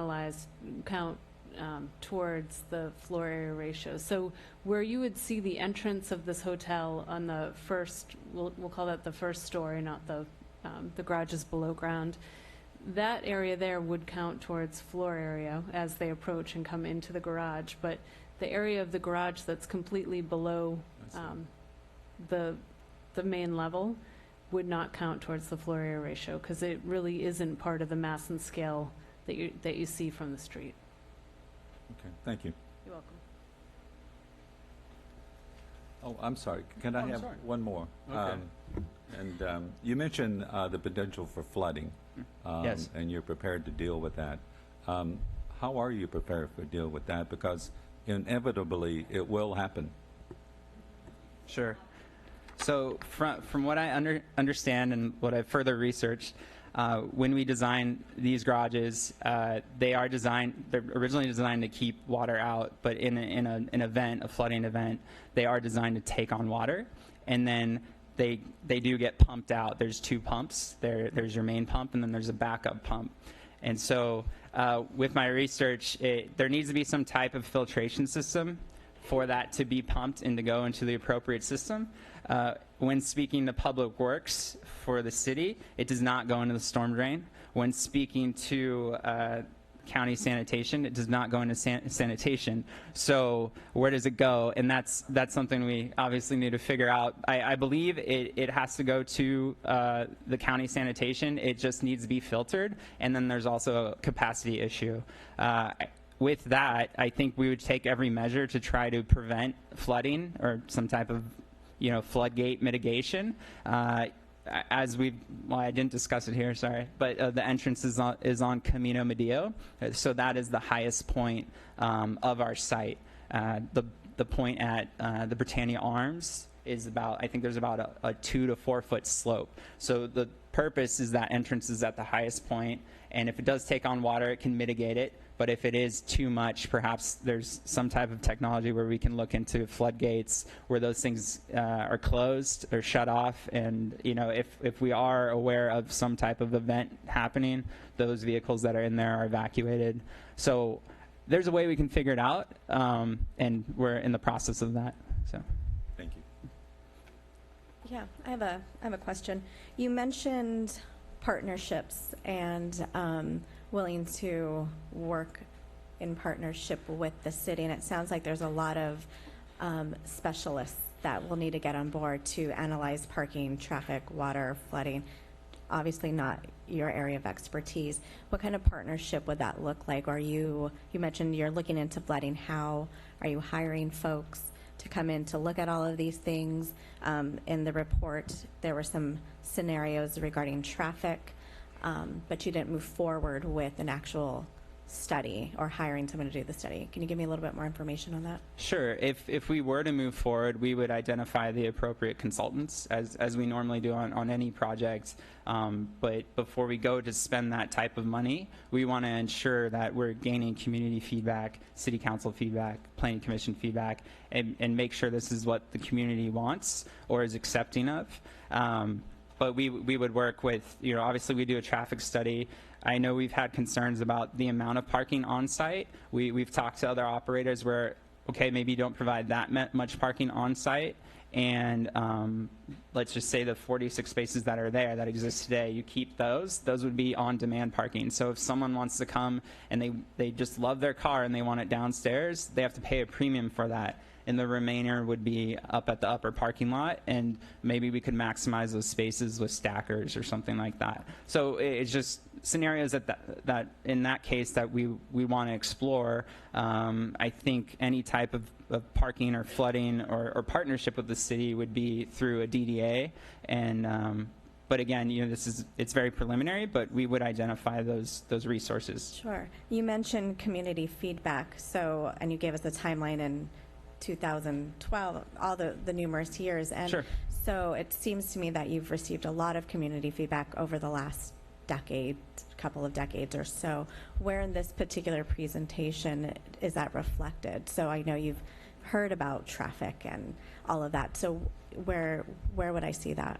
So if from my knowledge, the last time we had an engaging community meeting was for that general plan update in 2010, and part of that feedback was the public wanted a public plaza or type of connecting paseo. So that was one of the items that we applied to the project, and then also the frontage massing was too high, so we pulled it down to 2 stories. And as far as the next step, that would be process with the Planning Commission for conceptual review and tonight. So we're going to take everyone's feedback and we'll talk to operators and look at the feasibility of it and see what we can do. And it's not only us, over here in the Santa Cruz branch and the community and city council and planning commission, but we also have to convince our CEO to do this. Sure. So it's a parking lot and we've had it there for a while, but there's exploration of it being intensified parking where I think you get a 2.0 FAR. But what is that? And is that something that's inducing parking, that's creating more traffic? Is that something the community really wants? And us as builders, we don't want to do that, or at least me. I want to see something built. I want to see something that the community embraces, and maybe it's a bar lounge that everyone really loves, and everyone from Depot Hill can come on down and drink there. I don't know, but again, it's we're taking that community feedback and we'll apply it. And if it's something that the TOT isn't something the city wants to capture, and the businesses in the village don't embrace, then we're probably not going to build a hotel. So my last question, because I'm sure everyone's chomping at the bit here to give you all of their feedback. You mentioned feasibility. Do you have a timeline on that economic feasibility study? So when you receive all this feedback tonight, what are we looking at for you to come back here? I would say we'd probably have a response within 3 to 6 months of what we'd like to do with it. Mm-hmm. And would you be looking at what, if 88 rooms or whatever that large amount of rooms number is, what that would look like if it were 60 rooms or 30 rooms or 40 rooms? Yeah, you would come back with different scenarios at that point? Sure, yeah, it does. As you start chipping away rooms, it does limit the financial feasibility of an operator. Okay, and so that's a little bit of my feedback, and I'll give at the end of comments. I'm sure we'll answer the rest of your questions. Thank Sure. you. Thank you. Just one question. This project's located in the Soquel Creek Water District. What's your plan for acquiring water permits? Sure. So with the Soquel Water Creek Pure project, and as far as what's remaining in the district is they have about 50 acre feet for purchase, and then they're capped. They can't sell anymore. You can't collect them all and then sell them later. It's for project-specific development. And until the Pure Water Soquel moves forward to where they can start recharging those aquifers, that's about the remaining credits to my knowledge. To do a hotel of this size, you'd probably need about 14 to 15 acre feet of water. Okay, great. Thank you. So I think that you're capped at 10. So the surplus over 10, you're going to have to acquire through some kind of programs with the Soquel Water District. Oh, sure. I'll have to look into. From my understanding, there for purchase, I think it's about $50,000 an acre foot. I'm not sure. Yeah, I don't know the price, but I think you're capped at 10 is what you could purchase the acre foot. Okay. Okay. So I do have a few questions, and I just like a comment on one of the statements you made. It's not that Capitola doesn't want a hotel and that we don't want to get the TOT from the hotel. It's that Capitola wants a hotel that fits into the city. And we would like a partnership. You were here earlier when you heard Merlin Geyer come here, and if you've been following that, we now have a partnership with them, and we're working closely with them. They've had 2 community meetings. They put out a survey which had extreme response from around this area.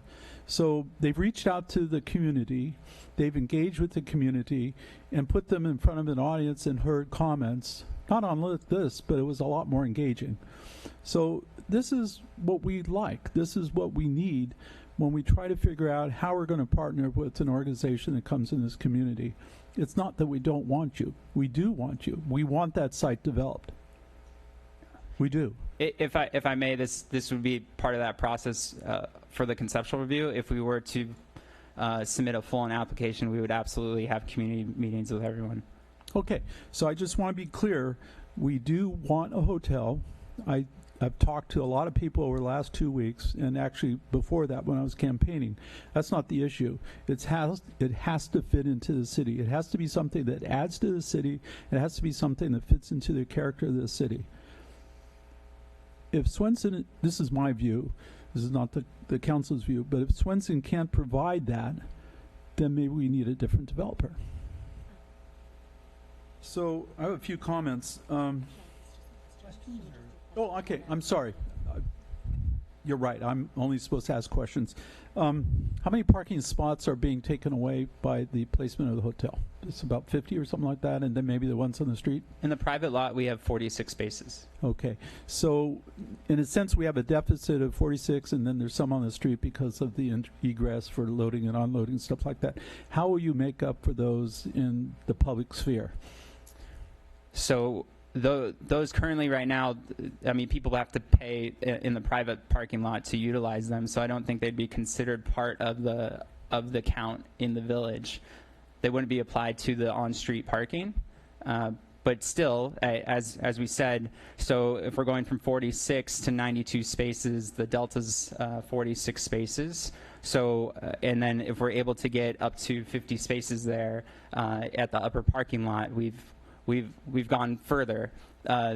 Again, we could explore utilizing parking stackers in the parking lot. I'm not sure about the feasibility with that, with the design of the parking lot, but in discussions with potential operators with the on-demand parking, where you have to have your car there and you have to pay a premium, we explore maximizing the upper parking lot to the best of ability. And if that is working with the city to replacing or, increasing the amount of parking spaces that they would have, and then having an area that would be strictly for parking for the hotel, that's something we could try to explore. I haven't delved into that again too much, but it's certainly an option. I think going into this, with our understanding, is if you park at the site, it's the best case scenario for an operator. But since our planning commission meeting, it's a possibility to really allocate them at the upper parking lot, but maximizing them to the best of our ability. Yeah, I think parking is a very high consideration for people in Capitola. It's a high consideration for the businesses in Capitola. So my question again to you is, the hotel will be providing parking for its guests, including taking advantage of our in lieu parking that we've set aside for a potential hotel. So my question to you basically is, currently there's 50 whatever spaces that people who come to visit Capitola use at this point, even though you charge for it and that's part of the income from that property. So my question to you again is, how are you going to make up for the loss of those 50 plus spaces? That's what my question is. So in purchase, or just in a scenario, if we purchase all 50 at the parking lot strictly for the hotel, if we were to put a stacker there, then you double your parking spaces. That is something we could potentially do with the city, and you'd replace those. Okay, we'll see how that works. Thank Sure. you. Any more questions for? Okay, so at this point, I'd like to open it up to people in the audience to come forward and give their questions. Linda, would you explain the scenario here? Thank you. Certainly, we are using the colored cards, which means those who wish to make a short comment of about a minute or less, you should have already grabbed a green card. You will be called up first, and you just take your card and put it in the box on the speaker stand. Next comes the yellow. You have about a timer for 2 minutes, and then final group called up will be the reddish orange cards. Those get the full 3 minutes. It's up to you which one you choose. We do ask that you come up and try to line up so that we can keep things moving. This is intended to give everybody a chance to speak and to keep us here, getting out of here before midnight. So if you haven't got a card yet, you can go ahead and grab one, and how much information you provide us is up to you.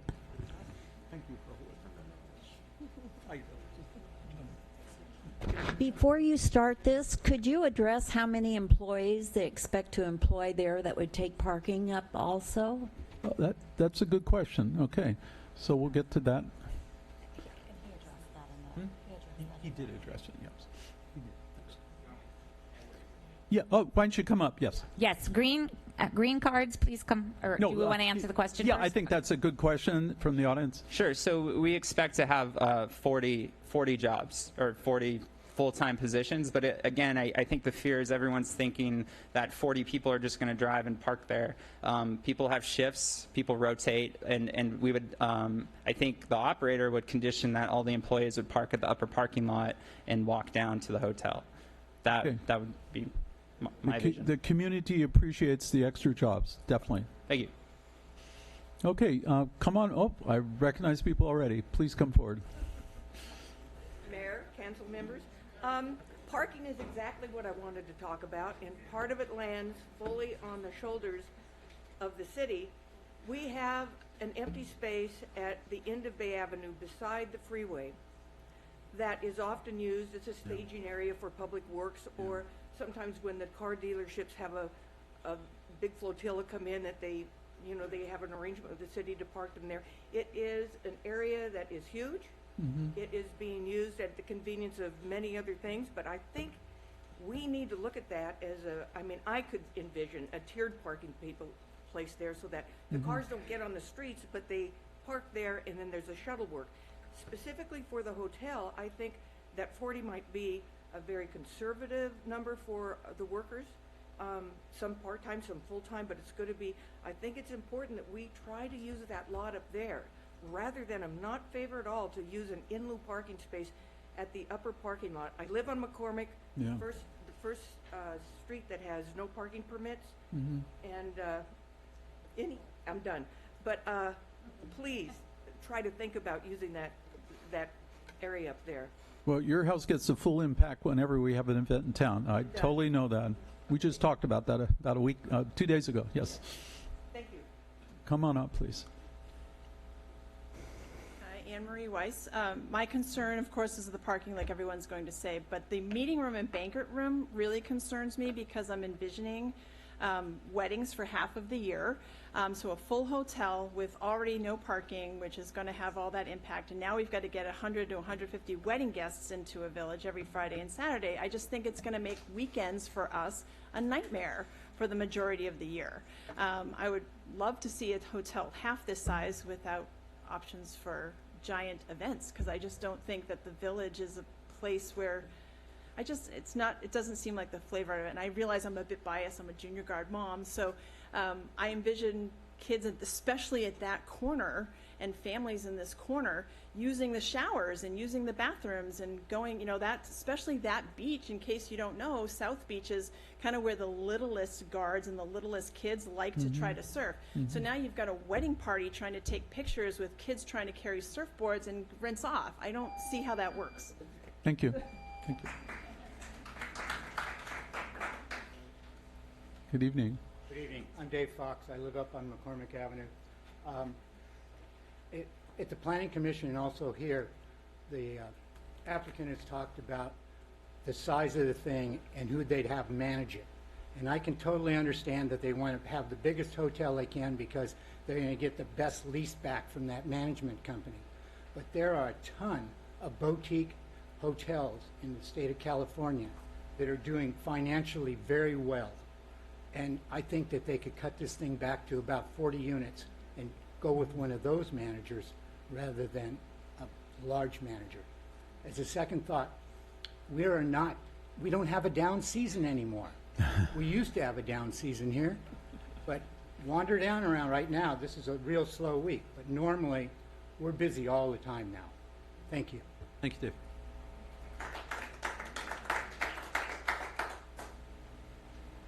Hello.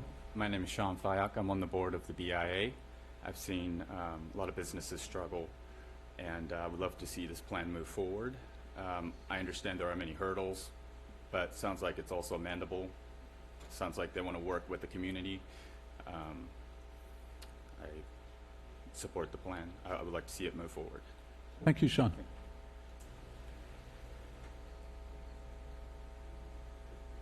Hi, Amy. Hi, my name's Amy Forrest. I live on Oak Drive. This thing is ginormous. And I'm just kind of shocked because I know that area very well, and I just can't envision almost 90 rooms, a pool, a hotel, a bar, weddings going on. It's just too big. And then also my bigger point is that climate change is looming over us. We are going to have sea level rise, and I think it's pie in the sky to put underground parking. I think that's going to be a disaster, and just saying, oh, we'll deal with that and we're going to do our best is just not enough. I think we really need to think about this. Things are changing right now so quickly with climate change that we need to put in things that are more appropriate and more to scale, and everything. The whole thing is just way too big. And I agree with the last gentleman. I actually think it should be 30 rooms and go with a boutique hotel and bring in less of an impact to the village. Thank you. Thank you. Good evening. Good evening. My name is Paul Ellerick. I think I'm a resident, but I don't. I live in Aptos, but I've lived there for 40 years, and I, you know, you're my regional shopping area. So consider the fact that you're drawing customers from a regional area, and more traffic is not needed. The hotel is too big. It's too big, and it's like it should be half as big. And this thing about stacking parked cars, who's going to run that? The other concern is the flooding. If you lived around here for 40 years, you know you don't always have a warning when a storm hits and the streets become inundated. Wow, who's going to run around and block the water? Anyway, hotel's too big, going to draw too much traffic, and I'm against it. Thank you, Paul.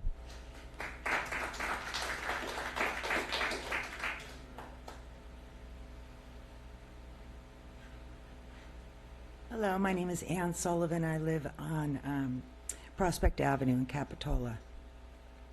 My question is, what is the length or projected length of constructions? Let's say a project of this sort goes through.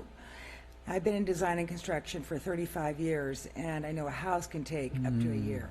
Are we talking about shutting down the village for 2 to 4 years? So, because in order to build a structure and even just to dig out an underground, I mean, that takes months and months, and there's lots of infrastructure that has to happen before the layers. So my question is, how long is this going to take? And, you know, the project.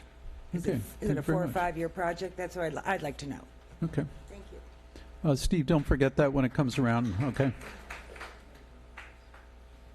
Not Steve, Jesse. evening. Yeah. When it comes around, don't forget that question. Thanks. Good evening. Thank you. I'm Eric Anderson, resident of Capitola. It looks like a fabulous project. This would be a great thing for the town. Good revenue. Sounds like less traffic. I don't see how 40 rooms reduces the 150 people at the wedding, but that aside, it's the right size. It fits under the bluff. They've redone the 3-story homes going up the street recently, and they don't seem to be a problem for the massing everybody in the area. Thank you. Okay. Thank you, Eric.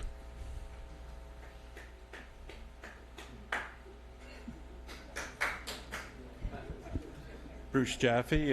Hi, Bruce. Currently in Aptos, but spent 11 years in Capitola, and I wouldn't be surprised if in the future I lived in Capitola again, because I love it. Matter of fact, when I was a teenager, I camped at New Brighton Beach and with a friend, and we took our bikes into Capitola Village, and it was a wonderland. It was magical. So I want to second Jock's sentiment that whatever goes there, and there probably will be something, that it keep Capitola magical. Keep it in the same vein as the rest of Capitola. And in terms of the height, I think I'm at 2 minutes. Oh, are we at the orange ones now? Okay. The yellow. Did I jump the gun? Are we on any? Oh, there's still a minute up there. You can finish. Well, it doesn't matter. We're going to give you 2 minutes. Yeah, you get. I appreciate that. Okay. I'll try and finish less than 2 minutes. Well, you hold all our water permits, so you got to. Anyway, thank you for your public service. Too. Yes. I forgot to say that. So that about the height, I actually proposed to my wife at the top of the stairs on the bench. Oh, no kidding. Wow. It'd be nice if people in the future could do that with an ocean view as well. Wow. So the last thing, I'm going to get away from the emotional and bring up a few questions here. There's sea level rise projected. Right. And so how is this underground garage and the hotel itself going to weather the sea level rise? Something that's less frequent but more catastrophic is tsunamis. And probably, I don't know if people here remember the 1964 tsunami, but there's a report on it, and it was 14 feet at Capitola. So these are things that should be considered with whatever goes into this spot. And I'll stop there. Thank you, Bruce.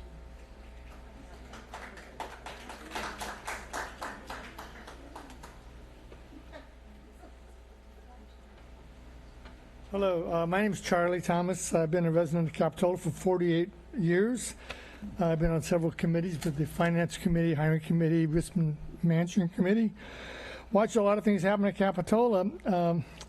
The thing that gets me the most about the hotel, I understand this is a preliminary meeting, and I'm not totally adverse to something going in this lot. You know, I remember in the Capitola Theater, one of my favorite spots, but what I see the problem really right now is the water. Okay, you know, we are on water rationing, and for the people who actually are in the SoCal district, water district, we all, I'm sure they're very, very familiar with the fact that, did you start your clock? Yeah. For 3 minutes? Really? You only gave me 2. Anyway, so. Okay. Yeah, just checking. And so, you know, a friend of mine said today, he says, well, you know, why worry about the water? Hell, you're 75 years old, you'll be dead in 20 years, you know? And I'm thinking, man. but, you know, I've got kids, grandkids, and I've got a lot of friends that are going to be around in a lot more than 20 years. Yeah. And it is a water issue. And to me, that's probably the biggest issue is the water. And then on the second half of that is I think the mayor brought up a really good issue is the parking. If you've been to the Swenson project in Aptos, the parking there is a disaster. I mean, a disaster, you know. We were trying, I took my wife and I went there for the grand opening, and we could hardly find a place to park, you know. And that was a grand opening. I've been back there since, and the parking is it's just a mess. And so I don't know how they got all that passed. You know, and I checked in, I was at a meeting with the water board, and I asked them, how did they get that project passed with the water situation that we're in today? And they said, well, they bought units. They bought water units. And one of the things that they did is that they gave Cabrillo College low-flow toilets in trade for water credits. And, okay, now remember you had another minute there. And so when I hear these people talk about buying water credits and things like that, you know, you can't buy water when there's no water to buy. I mean, I don't know what they're thinking, you know. And I mean, right now, you know, we have an orchard. We have an acre in Capitola, probably one of the few large lots anymore. And we've let our fruit trees die because for us to water our acre and for one day and all the trees, it costs us $300. Oh my. Yeah, it's crazy, right? And truly, if you live here and you deal with SoCal Water District, you know there's not that much water. And so I don't know how these guys are going to run it. When I come to a hotel, I didn't go in and go, oh, I better take a 20-second shower because they're on a shortage. Are you serious? You know, I'm going to sit back and really enjoy that shower. And that's what people are going to do. That's what they're going to do. And so all I'm saying is that we've got to have water to support this, and I don't think we do. Okay, I'm not against the hotel as far as the people. Swenson's a good builder, I know that, and I've dealt with them over the years, but okay. Anyway, I think that's me. Yeah, and there's more behind you. Thank you very much. Well, thank you very much. Okay. Not enough water. Not enough water. Okay. Anyone who has a green card gets to go first. So if you got a 1-minute green card comment, move to the front of the line. Okay, Next there's one is green yellow. in the back. Okay, come on. Thank you, Linda. I appreciate that. Okay, here's the green. I think you've been around for a while, so you're not a green person here, but let's talk. Yes. Yeah, my name is Bud Bartz, 102 Grand Avenue. I own the home right behind this proposed hotel. It's one of the most outstanding views in Capitola, And in the state of California, this will destroy that view. And it's a monstrosity that should never be built. And I really disagree with this hotel program. Thank you. Thank you. Okay, we're to yellow, 2 minutes? Yellow? Okay. Okay, you're up. Thank you. Good job. No problem. Mayor, council members, thank you. My name is Larry Abbott-Ball. Our house is located on El Camino Medio, and our views will be obliterated by this project, let alone what will happen with the traffic, which is, it's not going to be good. Over the years, the council has protected El Camino Medio, kept noise down, no short-term rentals. It'd be nice to get some support from the council on the future of this special street, which will be severely impacted by this project, or by any project. Perhaps eliminating or making the proposed structure facing El Camino Medio and Monterey single story might help, or even better, a boutique hotel along the lines under the bluff, like the El Camino houses, could work. But it's not all about our views and our property values going down. If we assume that change is inevitable, then we have to think that something is going to happen on that lot. It's understandable that the city of Capitola would like additional tax revenue, and it's also understandable that any property owner would want a return on their investment. But it doesn't have to be a home run or a crown jewel for the developer. It could be a single or maybe a double for the city, for the developer, the owners, and most of all, for the community. Leaving aside the parking and the water issues and other issues with a project of this scale at this location, jeopardizing the charm, the feel, and the vibe of this amazing town is not worth the gamble of a project of this size. Thank you very much. Thank you.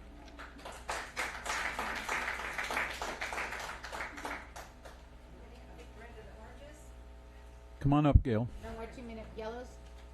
I don't know. Any others? No. Okay. All right. We're on 3 minutes here? Good Okay. evening, Thank you Mayor, very much. Council, Okay. staff. I'm going to speak quickly, and I'm going to read my notes because I'm speaking for several former mayors. I join the past mayors in asking this council to reject the hotel project of this size and direct staff to begin identifying properties outside the village that can handle future lodging such as this. If a much smaller hotel, say 40-room proposal comes along, I think a majority of citizens will be for it. As one of the organizers for the 2016 Capitola survey, Vision Capitola, I read all of the surveys, every one of them. On almost every form and in our public forums, Capitolans express the value of our unspoiled village. With over 300 responses, the overwhelming first answer to "What do you value most about Capitola?" was the overwhelming response that friendly, small-town feel and strong neighborhood identity was important. Other answers receiving high priority to this question were the beautiful ocean and beach, natural beauty, and the charm of the village. In answer to "What do you want to see happen in the next 5 to 15 years?" one of the highest priority answers was to maintain the existing scale and charm of the village. Other priorities were "do not overbuild," an openness to accept a smaller village hotel if compatible with the charm and scale of the village and reduce auto traffic in the village. TripAdvisor lists Capitola as one of its 18 incredibly charming and quaint towns in California. And among its many other awards and accolades, Capitola was just named number 4 in the nation as an unspoiled vacation spot. The reason people love Capitola is its natural beauty and old world charm. I'm a business person. I understand the financial necessities that face Capitola over the next few years. But trying to place the burden of the city's financial dilemma on the shoulders of our precious village with a development of this size is wrong. Don't sell the village to save the city. The village is the heart of the city.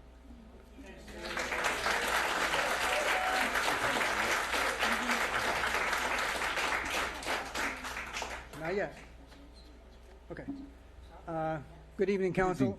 Bruce Arthur, I live on Cliff Avenue. I Hi, guess Bruce. I'm one of the lushes that's going to go down and use the bar. Tonight I represent 8 past mayors. Between us, we represent over 100 years of service to the community on the Capitola City Council. We have served in every decade since the 1960s. In one way or another, we all have contributed to making the village a unique and special place. We are committed to keeping it that way. We haven't always agreed on everything, but we agree on this. Instruct Swenson Builders to substantially reduce the size, omit full-service restaurant and pool, and design a hotel that is much further below the cliff top. Additionally, ask them to add historical elements to the design and that reflect the village character. And last but not least, require all parking to be off-site. In our letter to you, we have highlighted parts of the general plan and design guidelines for the Central Village District. I won't go into them in detail here, but they stand to underscore our point that the village is a fragile ecosystem that must be preserved. The stated public benefits of this development are not valid. Parking on site is not a benefit. It creates more traffic in the village. Taken away from parking in the village is not a benefit. Cantilevering a deck over already existing public used land is not a benefit. Hiding the natural beauty of the cliff, our only green space left in the village, is not a benefit. And the village is by far not the only place the city can acquire new TOT taxes. We all agree that there is no public benefit to a development this size on that particular property. We hope you all agree.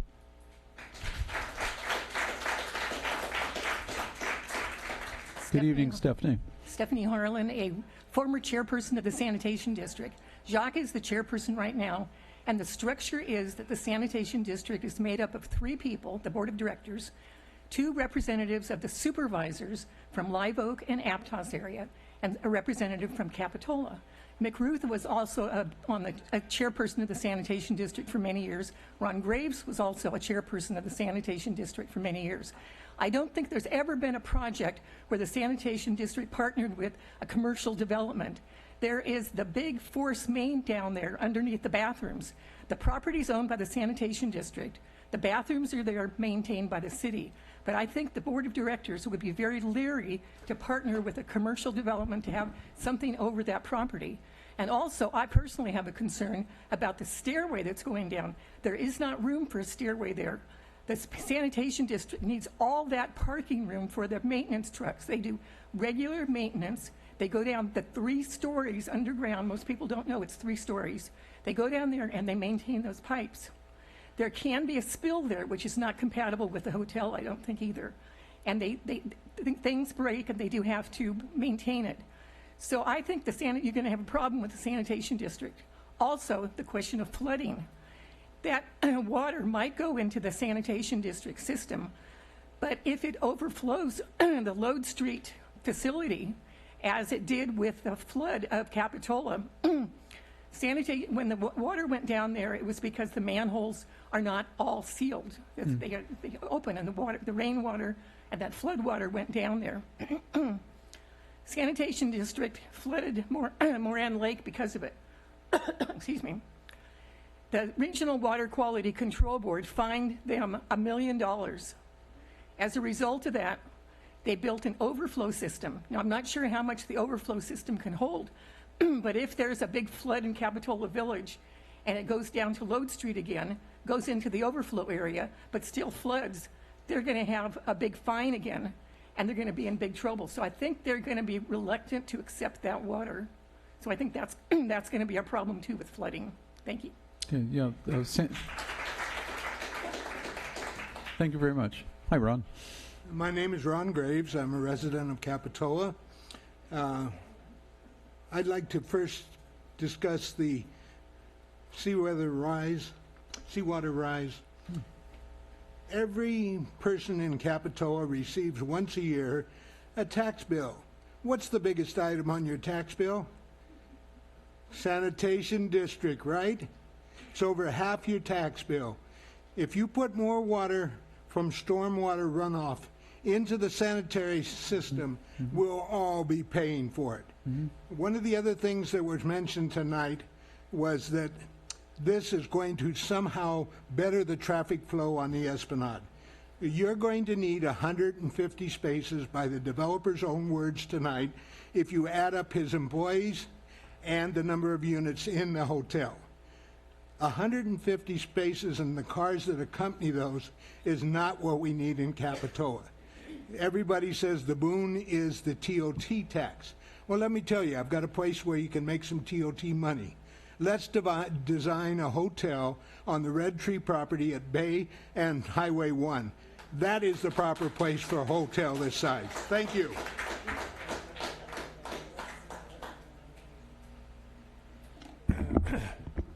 Thank you. Hi. My name's Michael Clark, and I'm I'm ready for the rotten eggs to be thrown at me. But I Michael, no, we appreciate your comments, please. Okay.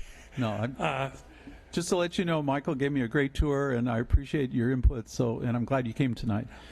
I think that Swenson Builders has done a great job of designing something that is admittedly 80 some odd units, but the massing and the way they did it is they've gone overboard to meet all the requirements that were set up in the general plan. And I just take my hat off to them, and it breaks my heart to see that more people don't appreciate it. I personally do, and yeah, I've had property in Capitola Village for over 30 years, and it breaks my heart when every year I watch all the businesses that have to turn over because they die in the winter. And people are saying, yes, we're getting more traffic.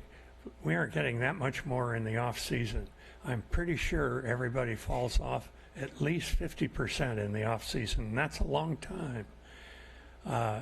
And so I would like to see something of the scale they're talking about, which could really help, because to draw people in the off season, you need the meeting rooms that are sold to fill the unit. And if you just go to a 3-story thing, you won't have the meeting rooms. We have good lodging facilities in the village now, but they don't have the way to draw in the groups for the off season, and I think that's a big factor. I know people don't like to hear about the economics, but they ought to give it a little bit of thought. I give you an example. I didn't know how strapped the city was until I talked to my neighbor on Capitola Avenue, Ed Newman. And I said, our sidewalks are falling apart, Ed. Go talk to the city. You're on the planning commission.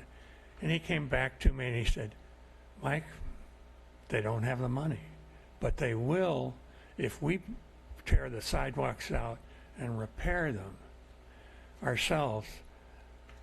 They'll reimburse us 50%.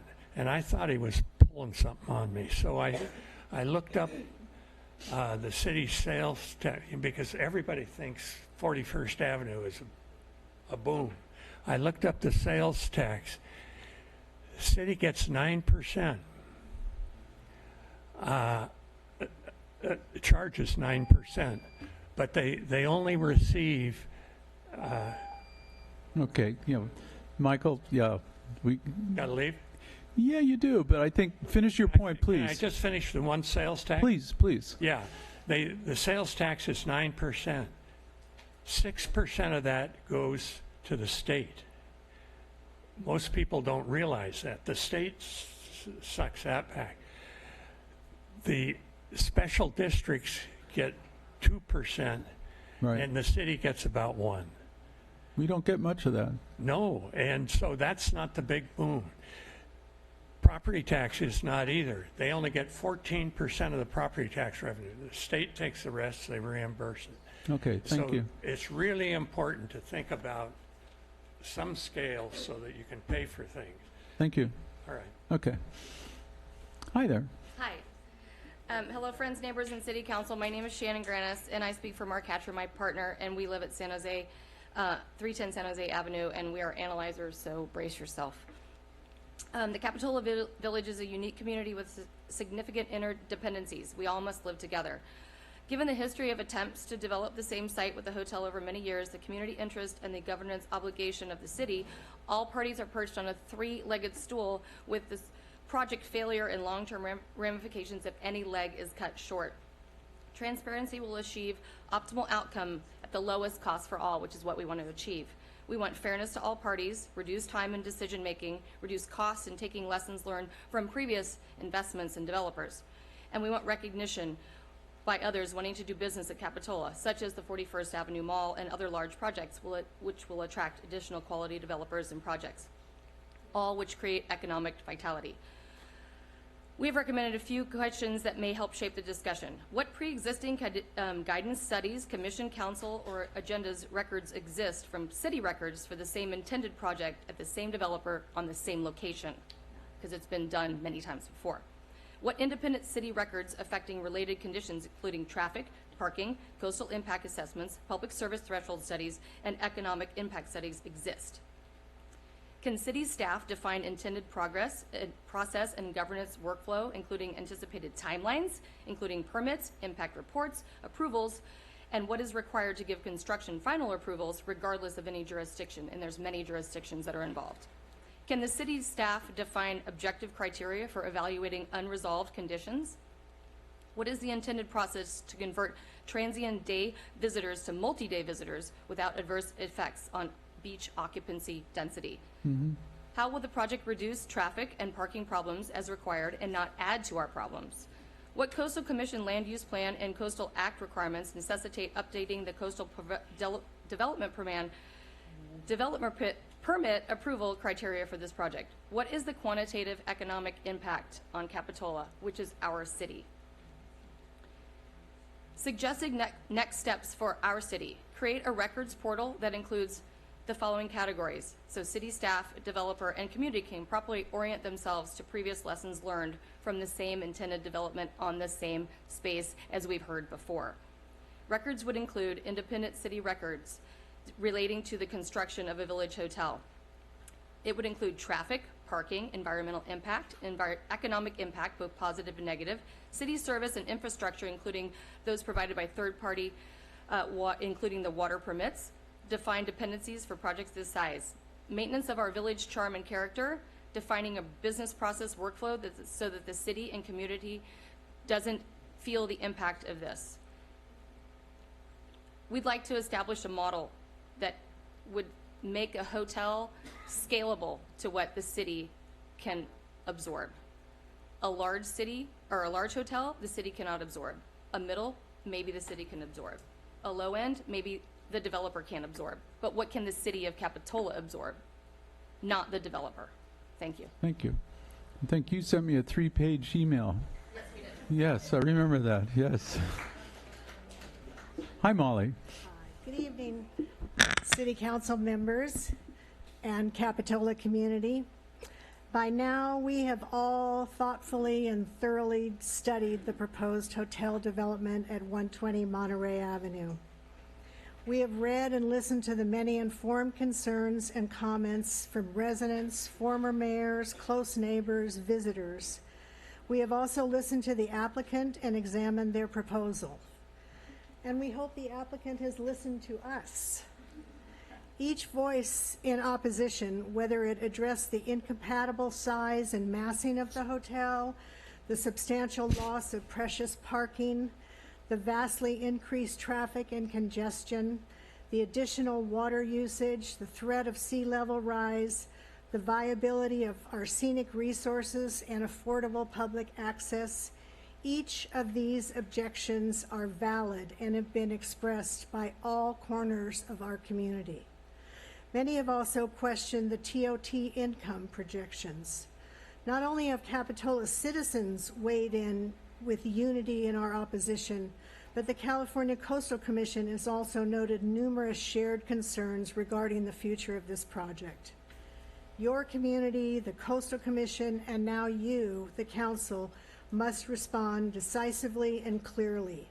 The applicant should receive your strong guidance that, again, this is not the type or the size of a hotel project that is at all compatible with our small, historic, and charming village. They were given this message in 2010, and here they are back again, bigger and vastly more negatively impactful. We are counting on you to listen to your very informed and caring community, as well as the Coastal Commission, and counsel the applicant to strictly adhere to your guidance, decrease the size and all the other negative impacts, or even better, find another location. Thank you. Thank you, Molly. Good evening, Marilyn. Thank you. Marilyn Garrett, 38-year resident of Aptos, and I'm so appreciative of the people who have expressed opposition to this gargantuan, inappropriate project that would ruin the character of this village of Capitola. I was thinking of an article Barbara Graves wrote probably 30 years ago titled "The Hidden Costs of Development." And in that article, she listed how the cities and counties pay for the infrastructure and that are needed for these developments. And looking at this, you know, you say, by their deeds you shall know them.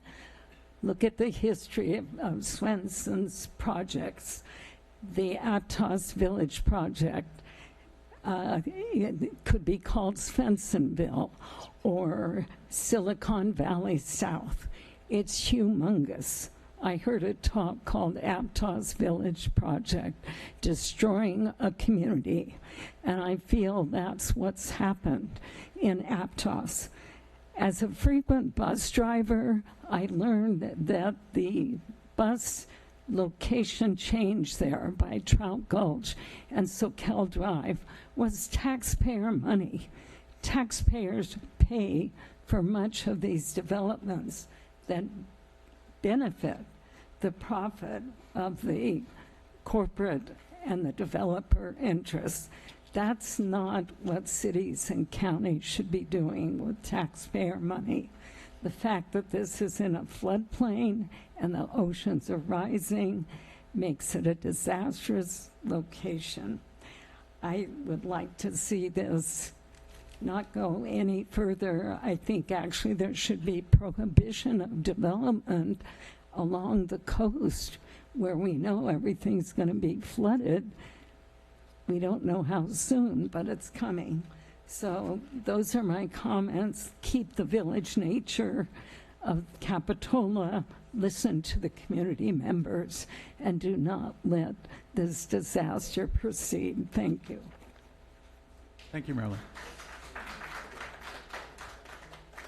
Good evening, Bob. Good evening, Mayor and council people. I guess you know what side I'm on. Anyway, been around in Capitola since '73. I know a little bit about that area because our family owns the house 2 doors away, 204 Monterey. You may have seen my girlfriend hanging out the window. I also own for several years, I owned the Britannia Arms building. Anyway, listening to Swenson's representative, Mr. Bristow, great salesman, wow. But you know, I have to jump on Bruce Arthur's comments and emphasize those because a lot of his comments didn't hold validity. He talks about the project shifting away from day visitors to long-term visitors. Well, you know, that's not what Capitola is about. We have most of our visitors are day visitors from over the hill or up in the mountains or Watsonville or wherever. I mean, it just seems kind of wrong to say, well, okay, we're going to shove out the day visitors and their families and kids, you know, and bring in whatever we bring in, Silicon Valley executives or whatever. our beach area is extremely small. I don't know if you guys have seen it lately, but it's maybe about 30% less than what it normally is. But even besides that, there's been weekend days on this year that it looks like Coney Island. I mean, you can't find a place to put down your towel. It's simple as that. Now, we're another 180 people going to jump on the beach and lay their towel. I mean, they're not all going to go at once, but possibly they could, you know. So, you know, we have a tiny beach. We're a tiny little ecosystem. We don't have a lot of resources to deal with.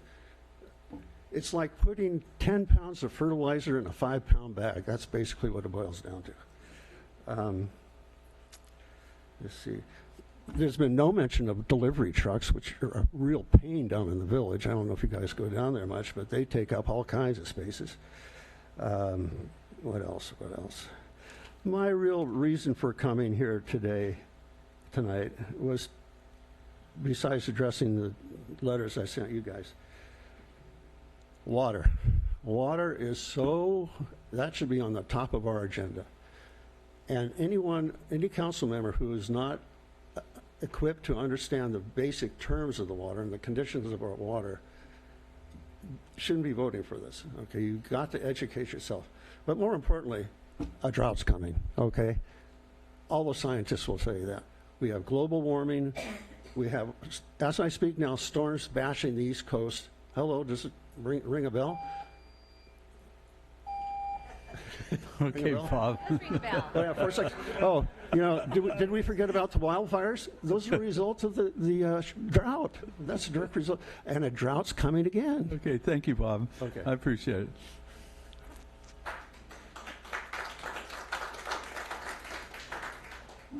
Hi again, Monica McGuire again. Yeah. I still work in the Aptos area and Soquel Creek Water District, therefore was a place that I came to here to speak about what I disliked about the so-called Pure Water Project, to talk about many aspects of what infuriated me, that I came as a public member and spoke and found that they said, well, we're not allowed to answer any questions, even at special meetings that were supposed to be for public input, that there were too many times that the most obvious question was speciously answered, that why would we spend hundreds of millions of dollars on a project and a transfer of sewage water and extra treatment and inject it into the ground rather than simply gather the rainwater that falls in abundance in this area enough of the time that there have been more than enough discussions about that have been entirely ignored. So the water question is huge again. Watching what happened in Aptos Village, people asked about the parking and what's going on there. I read the nitty-gritty of that, living in Aptos at the time, and it was built by Swenson Builders with the plan to only provide enough parking for a 60% occupancy. And I ask everyone to remember that those buildings are not finished being made yet. So Swenson and the county did a number of things that make no sense whatsoever, and the public was entirely ignored. And the same kind of thing happened where people showed up in huge numbers to say, we oppose this, we don't like it, and it was all repictured to say that the public really wanted it, the way that this gentleman said tonight. And it's infuriating to have anybody misspeak what the public says about everything to do with projects like this. Please do a better job being a city, as opposed to our county supervisor did nothing for us in the Aptos area, and we didn't have the benefit of being a city. So we really ask that you, as a member of this county, that you really take seriously what the Swenson Building Company has said over and over, that they love to build. They are builders, and they make their money at building. And then they're telling you that you're going to get all this tax money when it's done, but they'll be done, they'll have made their money, and they'll be gone. And that does not serve the people who live here. Thank you. Thank you.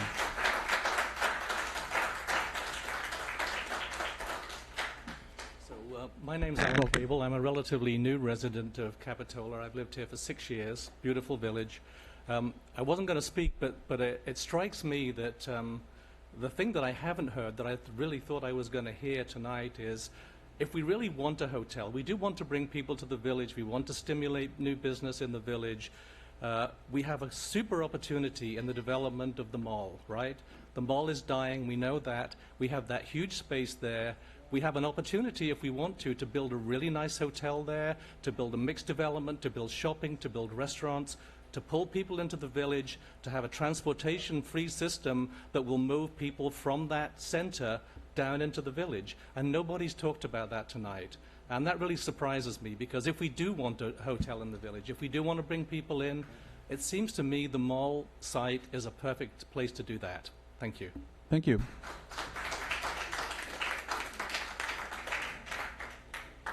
I see a few more people coming up. Ted, you coming? Okay, you're coming. Okay, great. Yeah, my name's Carl Schubert. I'm a resident of Capitola, and I've got a yellow card. I'll be short on this. When I heard you discuss the development of the mall, I heard all of you talk about a partnership, you know, that you wanted to work with the builder, the developer, the ultimate owners of this building or these buildings to have a partnership to do what was right for everybody. That's not what you're getting in this deal, though, because Swenson isn't going to be your long-term partner. They're in for the short term. They're developing a building, and they're looking for somebody to take it over, to either buy it or to lease it or whatever their terms are, but they're the builders. They're not your partners. They're going to be gone when this is over. The other thing is, during that time, somebody raised the question of what construction is going to be like. I live up in the Jewel Box, and I know what construction of just sewer lines have gone on for the last 3 months. And now you're talking about a project that's orders of magnitude with much bigger equipment that's going to be tearing up that city and disrupting the traffic problems we already got for years. So if you talk to the business people, are they going to survive 2 or 3 years of that construction when you can't get through it? The people that won't be coming back because this thing is going to be all bottlenecked up? So anyway, I think those are the two things, is really look at what's going to happen in the short term, and do you really have a partner? So that'd be my inputs. Thank you, Carl. Good evening, Ted. Orange card here. So my name is Ted Burke, and I've been a village business owner and a village supporter for over 40 years. And my perspective on this issue is definitely in the minority this evening, but I do hope that you consider it nonetheless. First, I recognize that there are reasonable concerns about some elements of this project, and I am hopeful, however, that they can be overcome first through an honest and accurate understanding of the project and its real impacts, and then creative and reasonable compromises by all involved to mitigate them as best they can.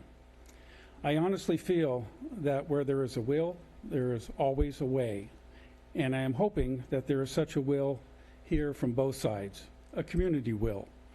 I think our city will be a better city if we can come together on this full-service hotel project. I firmly believe that a full-service hotel in the village would be a tremendous asset to the community, to the many businesses in the village, and mostly to the challenging task of this council to achieve sufficient tax revenues for both the near and long term, and to maintain and improve city services and police presence without burdening the citizens of Capitola with new and harsh taxes. Santa Cruz has significant utility taxes for their residents on PG&E, water and garbage and telephones and cable TV, etc. They have emission taxes for their recreational activities in their city, and they have a lot more than just those two. Do we want this approach here? I certainly hope not. But should you say no to a full-service hotel that will bring in winter and shoulder season business to the village and over $1 million in tax revenues every year, then you should tell us citizens and business owners exactly how you're going to meet the tremendous budget needs of future pensions, the wharf improvements, overdue road maintenance, and on and on. There is a huge budget gap, and you know it, and you need to be honest as how you're going to solve it.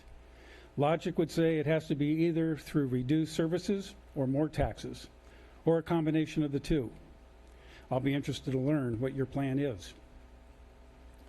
I've also been a board member of the Capitola Village BIA, the marketing group, for, 15 years, whenever it started. And regrettably, that whole time, I have seen a revolving door of way too many businesses that open and close in the village every year. This usually happens in the spring following a typical winter when there isn't much business going on in the village.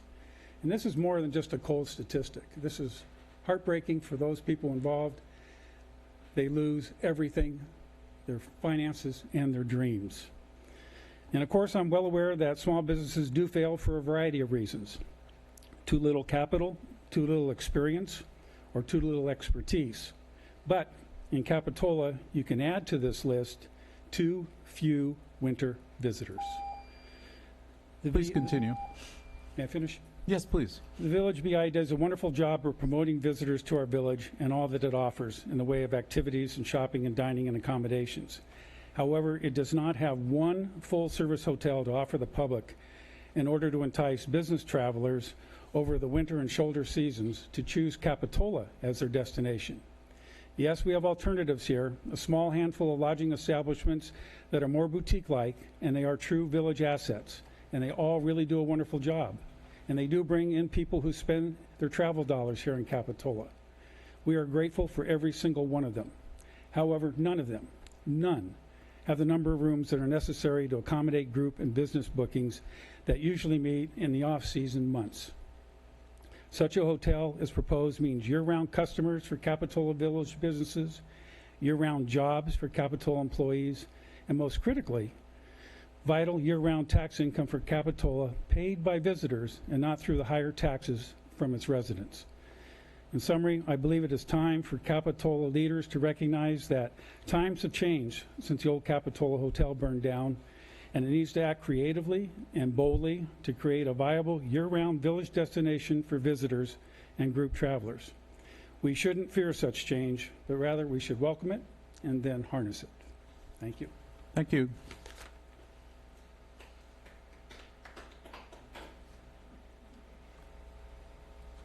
I see. Okay. Hi. Good Kathy evening. Howard. Yep. These are just some thoughts that go into my head because I've heard that we have a lot of vacancies, that businesses aren't making it. We do have vacancies down there. But it used to be that when we owned a piece of property here, if we were here 30 years ago, we didn't pay 10 times the amount now. If someone pays $1 million for a building downtown, they have to have more money to support their payment. It's the way it works. Retail makes 1 to 3%. They've always made 1 to 3% profit margin. The mall got into that trouble. Everyone gets into that trouble. We live in a smaller community of retirees and people here who have either lived here for a long time or have real money, and a lot of people don't have real money anymore to sustain the cost of living here. I just question the balance of all of that, you know, with what's happening with this. I think that a hotel would be nice, but I think it needs to be at scale. The one thing that I think is really neat about this community is a lot similar to Carmel. They didn't bend to all of the new things that came in.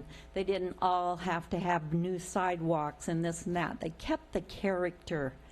I'm really opposed to the fact that we would go Spanish. We aren't Spanish style. It's really beautiful in Santa Barbara and other places. That isn't our community. It hasn't been our community ever. And I think that's one unique thing about Capitola. We really invited people to come here. We get busloads of people in here. We see them every Saturday and Sunday. Boy, they're coming down the hill by the 50 and 60s in busloads, and they all have their little bag lunches, their little packets. So we've made this a destination that is for everyone, and a lot of people come from over the hill. We can't make up for what doesn't happen in retail because there's an out of balance equality there when people have to have higher rents, and we don't make the kind of pay here that people do when they go over the hill. That's why they go there to work. I just want what we have here to be quality, to be of the character of what Capitola is, and not change it so much that it isn't functional for those who have lived here for years or intend to live here. It's not about chasing the dragon's tail. Money will always be chasing us. Money will always want us. And we don't need to fall apart, but like some of the other cities have who have allowed that to happen. Okay, thank you. Ms. Howard's one of my neighbors, so I understand. Any more comments? At this point, we bring it back to City Council for more comments and our take on what we've heard from the citizens of Capitola. And who would like to speak first? I can start. Okay. Sure. Yvette, thank you. Jesse, do you want to come up? Because I'll be a little bit more specific. Thank you. So, as our mayor stated, I support a hotel in the village like many of the rest of our residents do. So I just want to say I appreciate you respecting our process and understanding that community feedback is really important to us. I understand that you've met with constituents already and have really been doing your due diligence and getting the necessary feedback. So I appreciate that. Thank you. So now that the niceties are over, I'm sure you've heard enough of the concerns, our concerns, my concerns tonight. So regarding flooding, huge issue, parking, is it realistic that it would be underground if possible, traffic circulation, size, creating historical design, sanitation, water, the list goes on and on. So I mentioned earlier that I support a hotel, but these things, these areas of concern of mine are huge. They can really impact our community and even the possibility of something like the size of the hotel that you're presenting today. So I want to return back to the economic feasibility piece that you mentioned earlier, that you had somebody in mind. And so what I would like to do or suggest, if you'd be open to it and staff would be open to it, is that we choose the economic feasibility study, the person, so that we can have full transparency in all of this, so that we can determine really what's realistic in terms of size. So if it doesn't make sense for you to build a 90-room hotel and they say it's something else, we can talk about that. We can have that conversation. But if you're comfortable with us choosing the person for instead of your person or side by side, I really don't know what that would look like. Or, I mean, we haven't built a hotel for a long time, so so something to talk about a little bit more. And then lastly, you suggested, well, if it doesn't look so good, if the study comes back and says this does not benefit you guys as much as you'd like it to, you suggested you would scrap the project. Do you have any ideas of what that would, what did you mean by that? Well, so we, based on this process and community feedback, we'd take it to our CEO and get direction. Are we going to pursue a full application, pursue that economic study? But other scenarios, it could be explored. Planning Commission discussed potentially like a condo ownership hotel, like the Seascape Resort, but something like that hasn't been done for a very long time. And since the crash in 2007, 2008, getting financing for that's very difficult. But that would be an alternative opportunity. It's just, as I said, banks don't like it. There's a lot of money that's needed up front. It's just, it's not a safe equation. But you know, and Coastal wants visitor serving uses as the hotel, and you know, our site has a visitor serving overlay. So as far as a residential component or of something of a smaller scale, we'd have to look at it. But it's something Coastal has been like, no, that you need to provide something that's visitor serving. So I don't know if that's doing a condo or a townhome product with retail in the front and then doing Airbnb, but it has to pass the straight face test. The list could go on and on, Yeah. right? Yeah. No, I completely understand that. So, so I think that's, I've touched on most of my points. So again, if we could look into finding someone on the outside that we could partner with that economic feasibility study. And also if we, after you meet with your CEO, to really talk about the plan on continuing the dialogue with the rest of the community, that it doesn't just end here. I mean, today, it was nice that you have stated publicly today about another option if it were not a hotel, you know, so to just be open about that, I appreciate that. So, Sure. Okay, thank you. Thank you. You ready? Thank you. I want to begin by thanking everyone for coming out and for giving us your input, and for Jesse for giving us this opportunity to give feedback on your project. I do appreciate it. My comments are going to come from our general plan as well as our zoning code. That's what I understand the applicant has asked for, and that's under our new 2018 zoning code, which actually has not been cleared by the Coastal Commission yet. So that is still outstanding. And as I understand, you want feedback concerning the design, massing, and articulation, the height, the parking, traffic circulation, and public benefits. And so I'm going to try to cover each one of those areas for you. So let's start with the design. And I've heard comments, and I would have to agree that I don't believe that the Spanish Revival has any historical context for Capitola. I think if you wanted to kind of blend in with the history of the village and the existing structures there, that you may want to consider a different design. And because I don't think that the current design really respects the scale and character of the neighboring structures, and enhances Capitola's unique sense of place. And that's one of the criteria for gaining the incentives, which I'm going to get to in a minute when we talk about massing.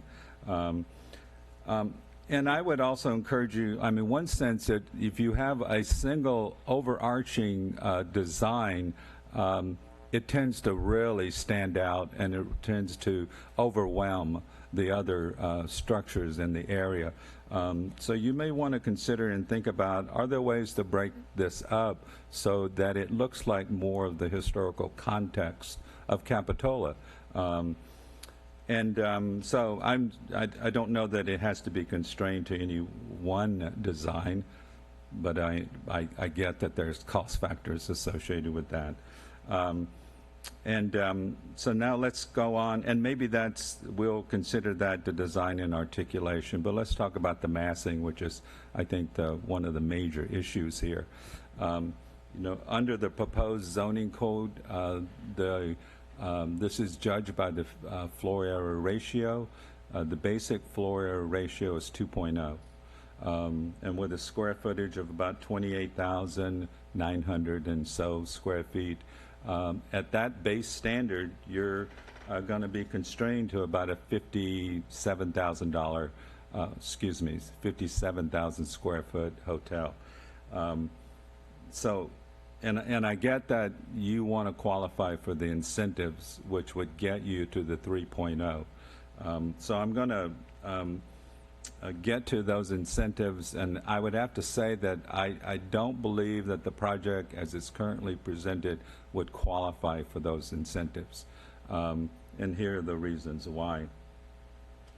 And as comments were made, one of the requirements to gain that incentive, it has to be substantial benefits to the community and advance the goals of the Capitola General Plan. And I do not see where there are substantial benefits. And I think that that's the key word, substantial. And I won't go through, I know you came with your list, and you viewed them, but I think that that's where we need to have ongoing discussion and dialogue about what are those substantial benefits. And that would further our general plan objectives. And just to speak to those, we have general plan objectives concerning a parking structure right behind us here on the parking lot. We have plans about making the Esplanade more pedestrian friendly or pedestrian exclusive. and as well as other goals, mobility goals in our general plan. I would encourage you to go and review those and try to bring us some amenities that would meet those standards so that we can have a discussion about whether or not the incentives may apply for the project. But there are other qualifications that there has to be adequate public service and infrastructure to accommodate the increased development caused by those incentives. And of course, I'm greatly concerned about the underground parking. That's almost the size, I mean, at 21,000 square feet, that's almost the size of that, all those parcels together. And we've already heard about all the problems that could arise from underground. And I have a question as to whether that should be exempted from the square area ratio calculations, because I think in this project it does contribute to the size and massing by trying to have the parking on site. The other requirement is that, the public benefit must be something that's not already required. That's why I don't view the TOT, some of the plaza, those are already city property.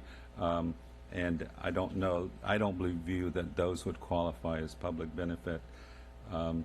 We've already talked about it.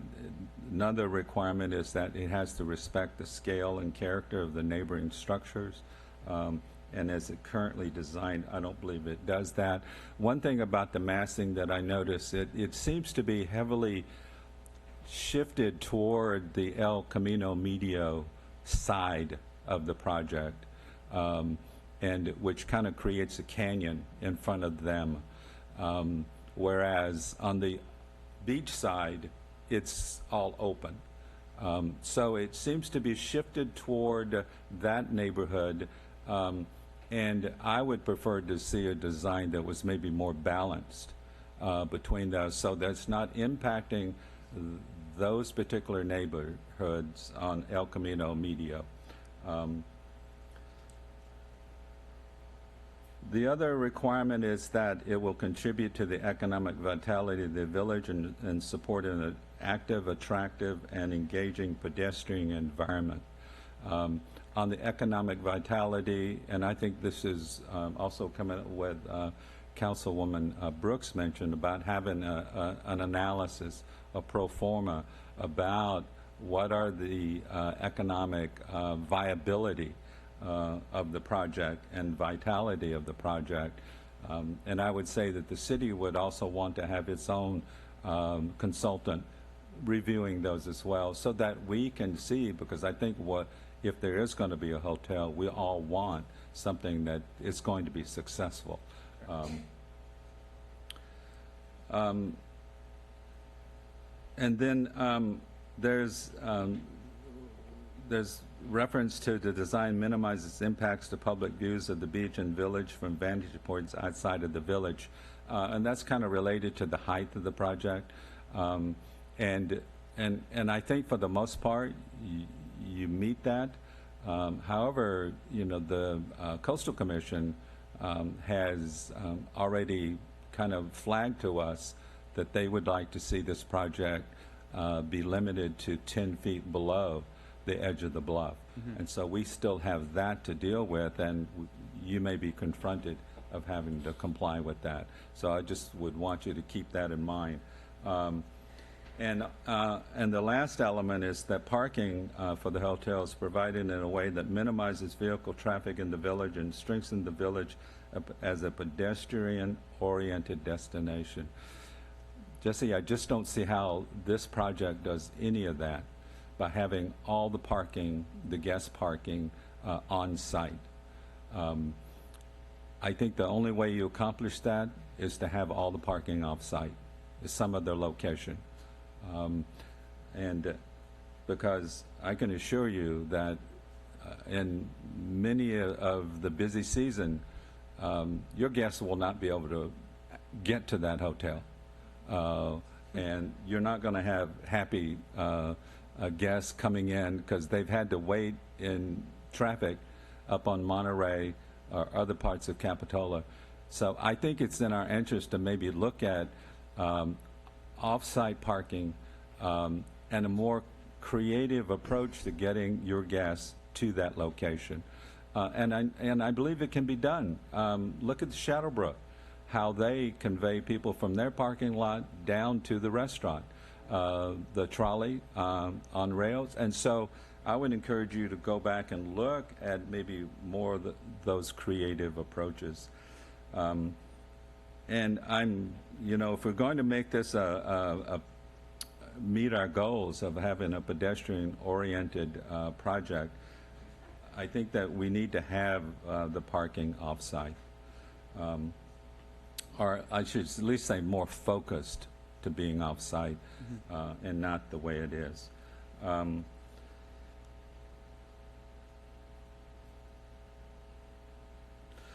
Concerning the traffic circulation, there were 3 options. And I think that, one, it's hard to evaluate them without having a traffic study and knowing what the impacts of the various options are going to be. However, if there is no additional parking created, i.e. a parking structure, I don't think option 1 works, because that means that the city loses 14 to 22 parking spaces in that location that won't be otherwise made up. If you have a parking structure, then maybe option 1 would be a viable option. But also doing the reverse traffic on the Esplanade and having the drop-off at El Camino Medio right in front of that neighborhood, that's not, I also don't agree with that option because of the impacts on that neighborhood. So we're left with option 3, if there's no parking garage, is that you have the drop-off in the front of the hotel.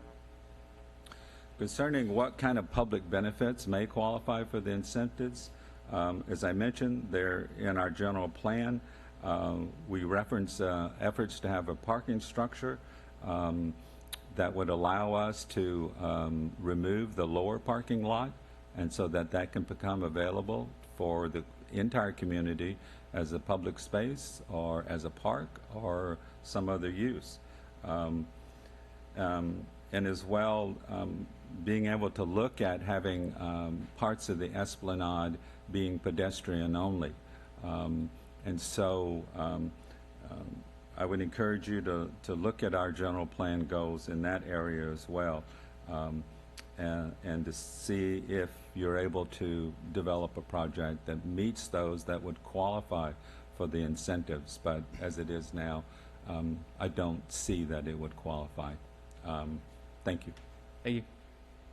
Oh, just one point of clarification. I believe we did do an economic study in 2012, 2013.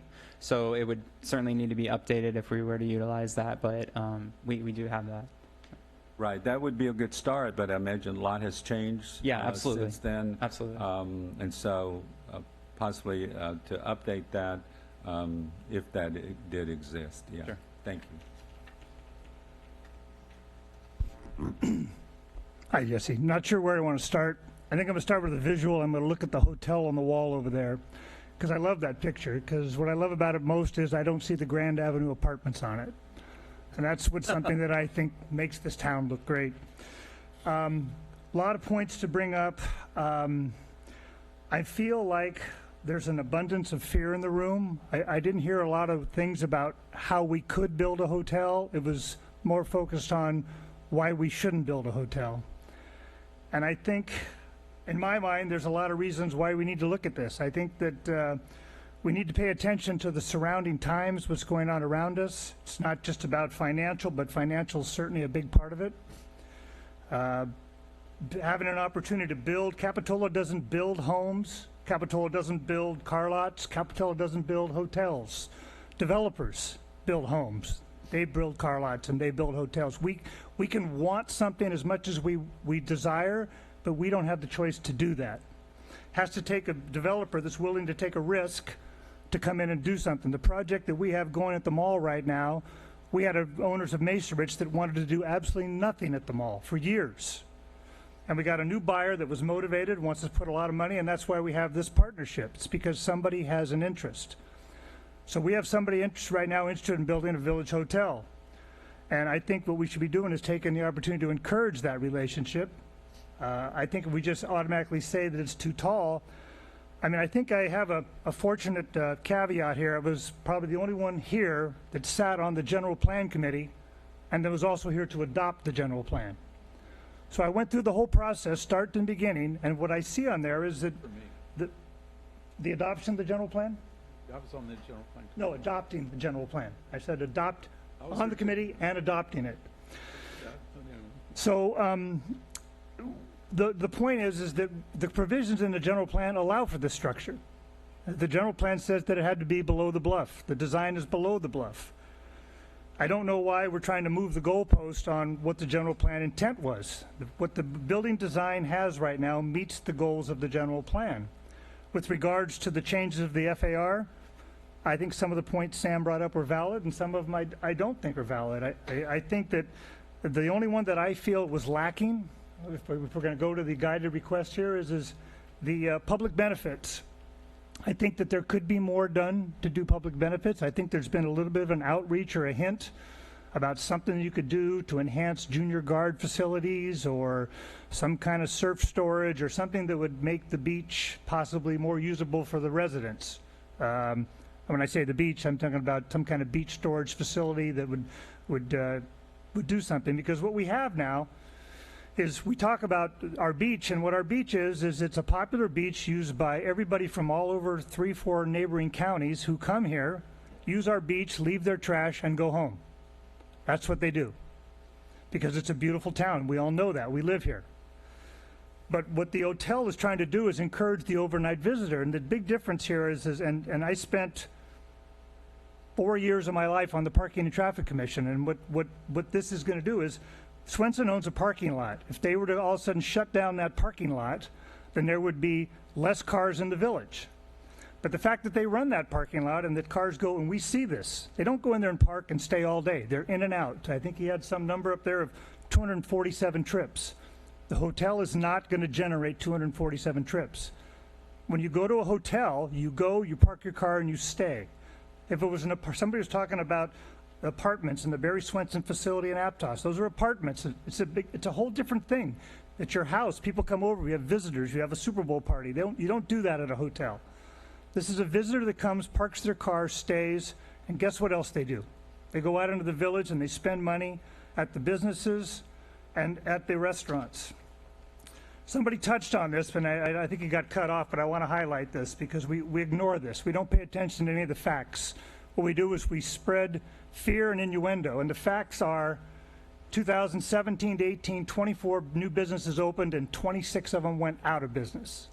2019, 19 new businesses opened, 16 went out of business. 2020 so far, 7 new businesses, 11 out of business. So the finance director, he had a positive spin on this. He says, well, gee, we're +3. I said, that's not +3. What that is that's 51 businesses that have tried to make it here and failed. So people come here. The village is not vibrant, okay? What we rely on here is we like our nice restaurants, and we like our Wednesday night concerts, and we like the atmosphere. But that wasn't what it was 10, 15 years ago. Used to be a bar or restaurant here called the Edgewater. Not a nice place. Margaritaville, when I moved to this town, had 6 bouncers. You don't need 6 bouncers because it's a nice place to go to. People have come into this town, they've put a lot of money at risk, and they've tried to turn it around. So I see this hotel as an opportunity to continue doing that. I look at this as this is the anchor store of the village, because somebody said it. The village is the heart. The village is definitely the heart of this town. Nobody drives from Danville to come to our mall. They come here to go to our village. So it matters. And then we go up and down. We talk about what's the quaintness of the village. I try to pinpoint that. We're in a massive debate right now with what kind of lights we got hanging in the villages because somebody doesn't understand what's quaint and what looks like Las Vegas. So I think that it's important that we keep our eye on the ball and realize we have an opportunity with a developer to get something that will definitely benefit the city. I'm a revenue guy, so I can't avoid the numbers forever. Here they are. There was $45 million in sales tax generated within Capitola. $45 million. Of that, the city received $7.9 million. People come here and spend lots of money, but we only get, we're going to call it $8 million. Property tax. How many times people say, I pay my property taxes, what is the city doing for me? The city's job is to provide services. That's what we do. Okay? There was $22 million of property tax generated within this city.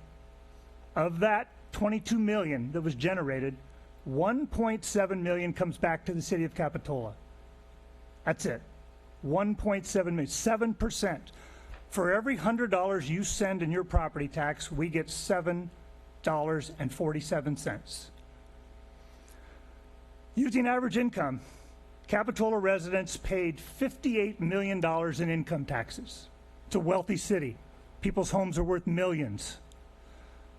Of that amount, the city receives no revenue. Capitola doesn't have a city tax. We don't have a utility tax. We don't have any tax on any other special assessment districts. And if that's what you want, we can certainly do that. Because the last time we did any major improvements in this town was when we passed Measure O. You passed Measure O, and we agreed to spend $1 million a year for 4 years on streets. We paved Monterey, we paved Park, and the price of paving streets now is hideous. In fact, to the point that we can't do anything. We barely have enough money in our revenue to slurry streets. Roughly $126 million of known taxes is generated within Capitola, yet Capitola receives 8% of that.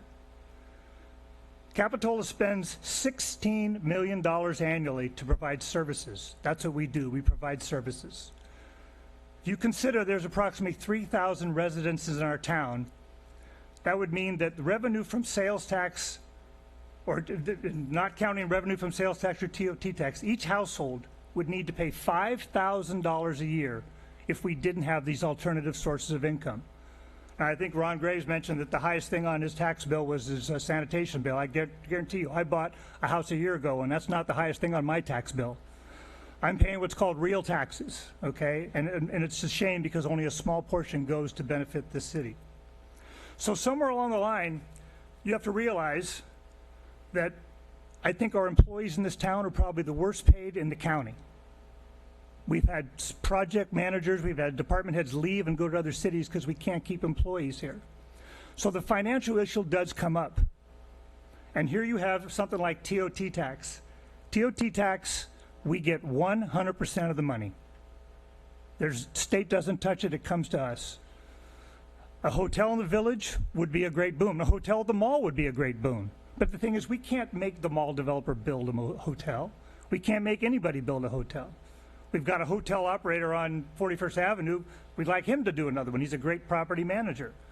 So if I have to run the gamble that Swenson's going to build a hotel and find somebody to manage it, there's a thing called developmental guidelines, and I thought that's what this meeting was about. It was about us to offer input to Swenson about what we want and how you're going to do it. So we were worried about the flooding of the parking. First of all, I think if they park all the places there, when we designed the Lower Pack Cove, and when we started that, this village was deemed to be 165 parking places short. That parking lot has 232 parking places.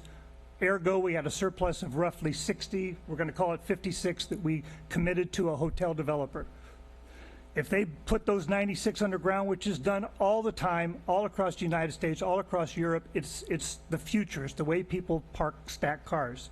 If it floods, that's their problem to mitigate. If they got to put in 5 pumps, if they've got to cut a deal with sanitation, if they got to cut a deal with storm drain, that's on them. If they don't make an agreement that we're willing to accept, then there's no deal.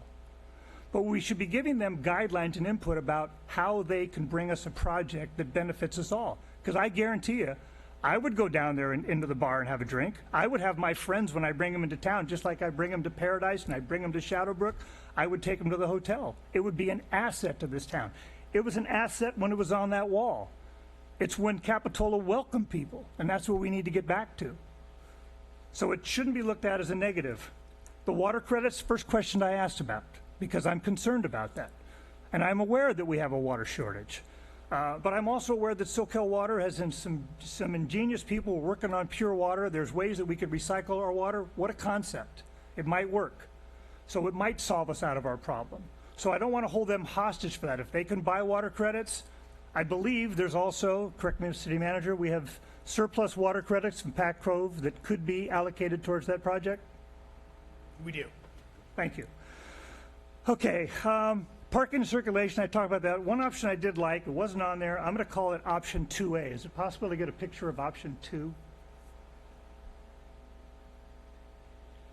I don't want to reverse the flow of the village, so let's not get on that. But what I do like and what I am open to is the concept, if cars were able to come into the village and immediately make a left turn in through the Poticacher and terminate their entrance into the village at that point.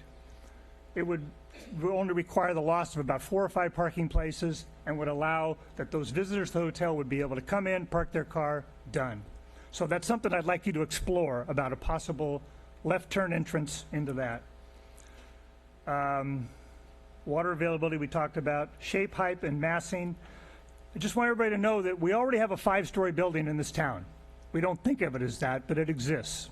It's called the Shadowbrook Restaurant. Sits on the river, stacked up all the way again. You didn't have it in your drawings, you should have got it, because you probably could have put it in there at 114 feet, okay, which none of us wants to do, but it does exist.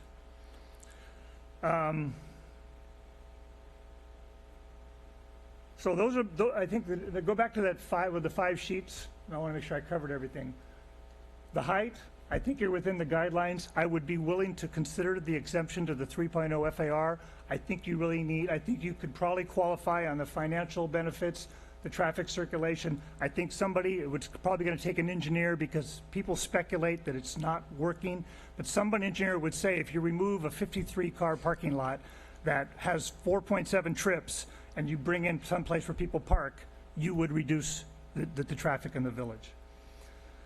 Height, public benefits, like I said, you work out some of the junior guards. I think that between that and some other kind of asset facility that benefits the residents, you might get to that point. That's my comments. Thank you.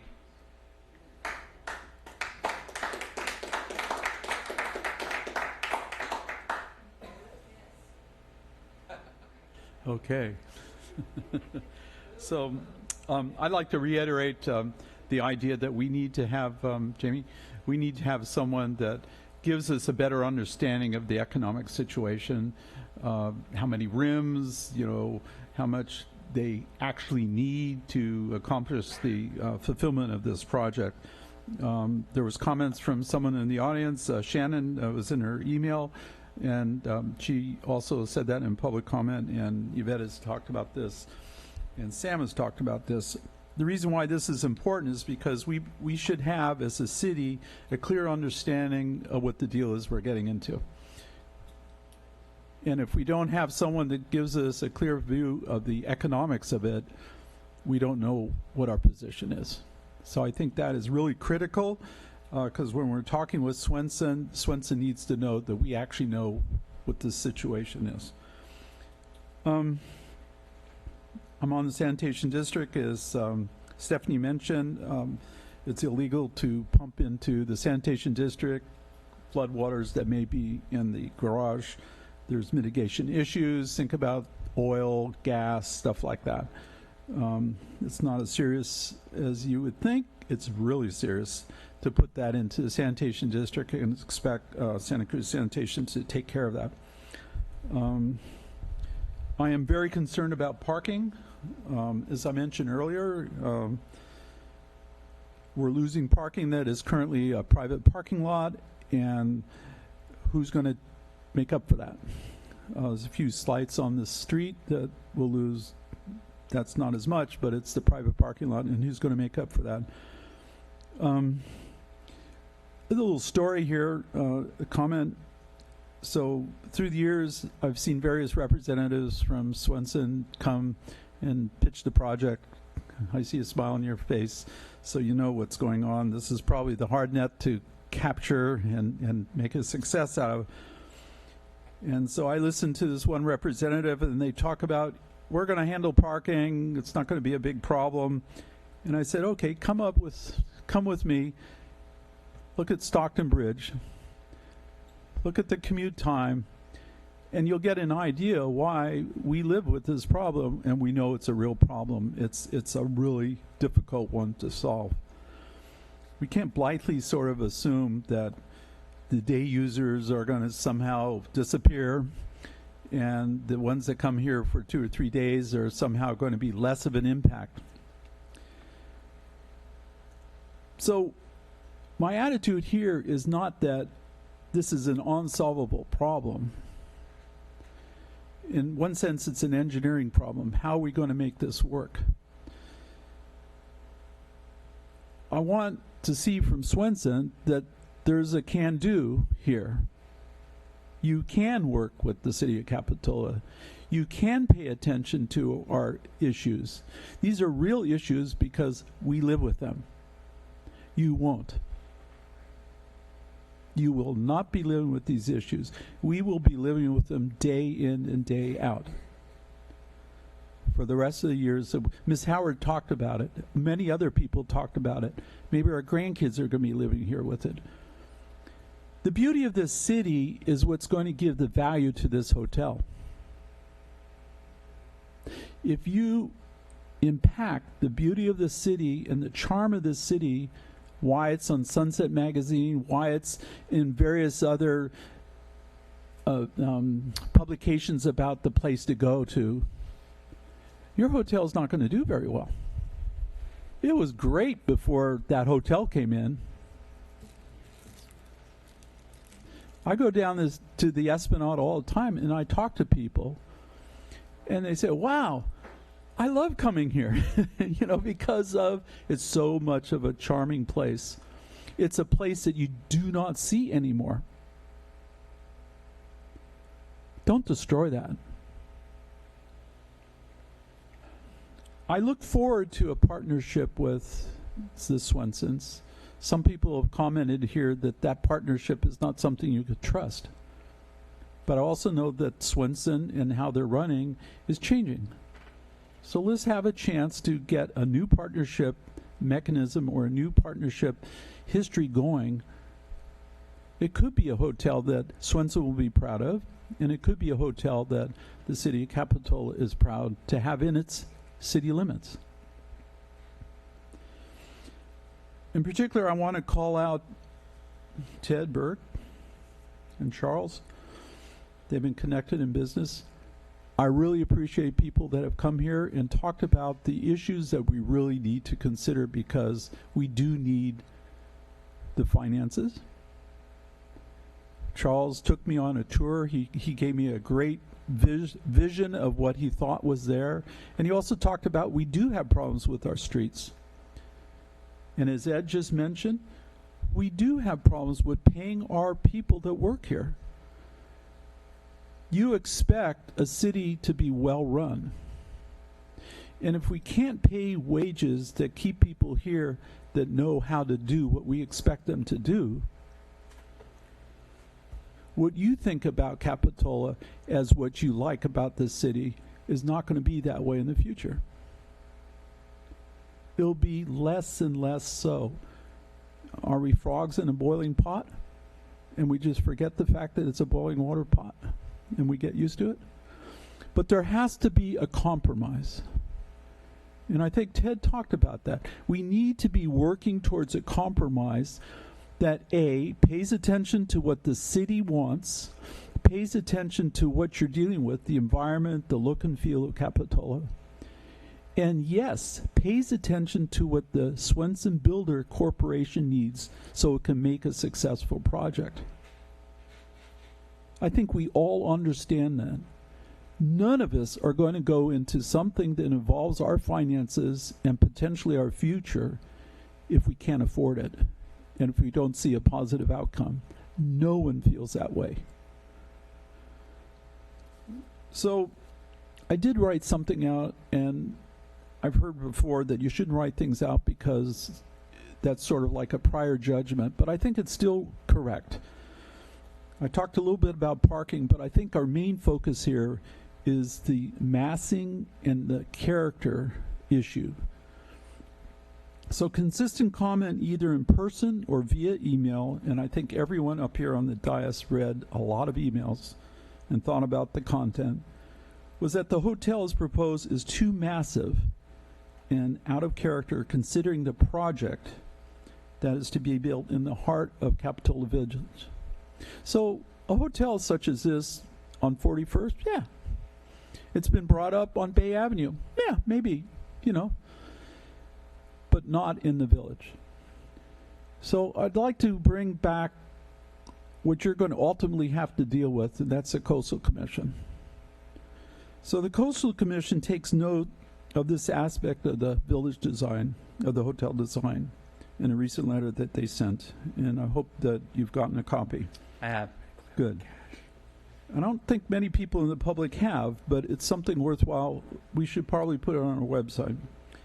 So this is quotes, and I'm not trying to take it out of contents, but in terms of massing and scale, the currently proposed project is fairly large, especially compared to the surrounding development. So it's all the houses on the bluff. Those are the ones on Camino de Medio, the houses on Monterey. So basically, they're saying it doesn't fit in.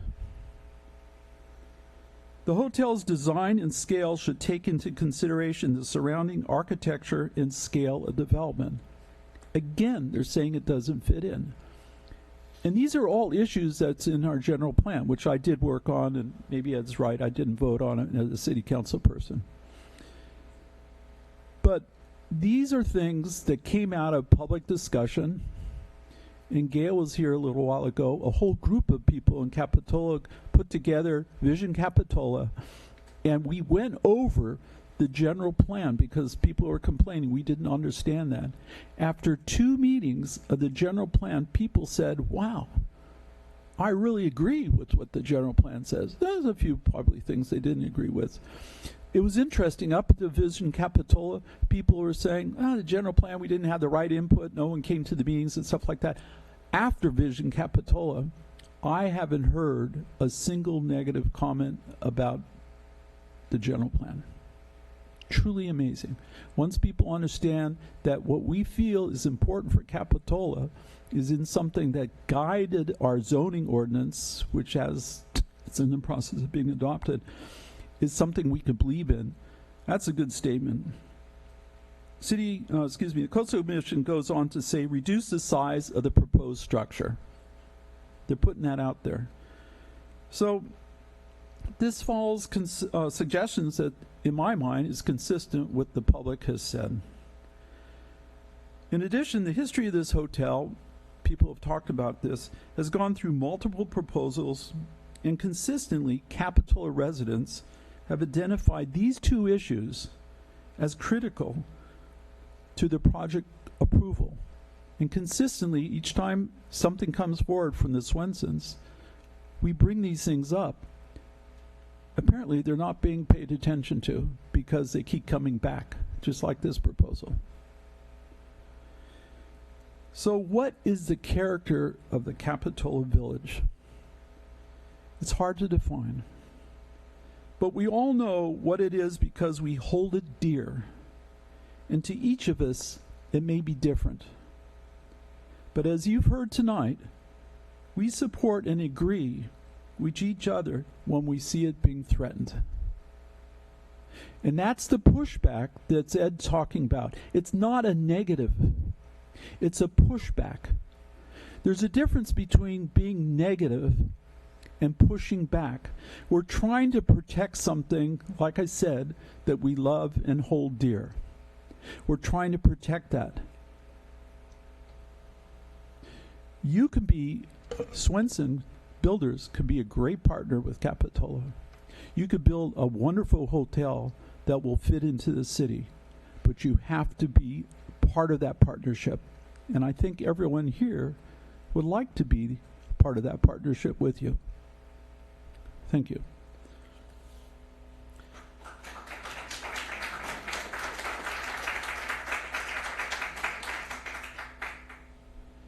So, Jamie, please.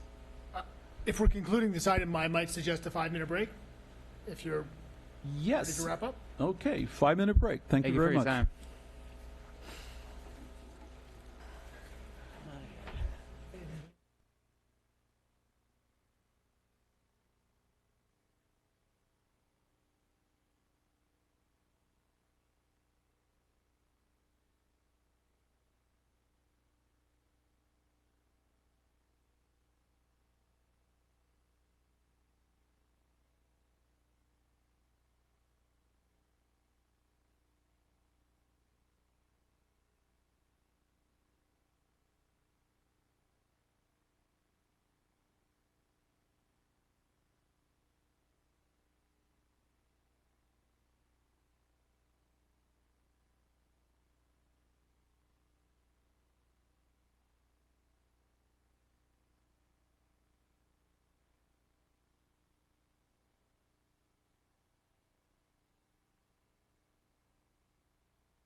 That's what I was thinking.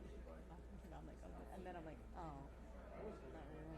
No, that's why I can see whatever I want. Yeah. Yeah. Okay.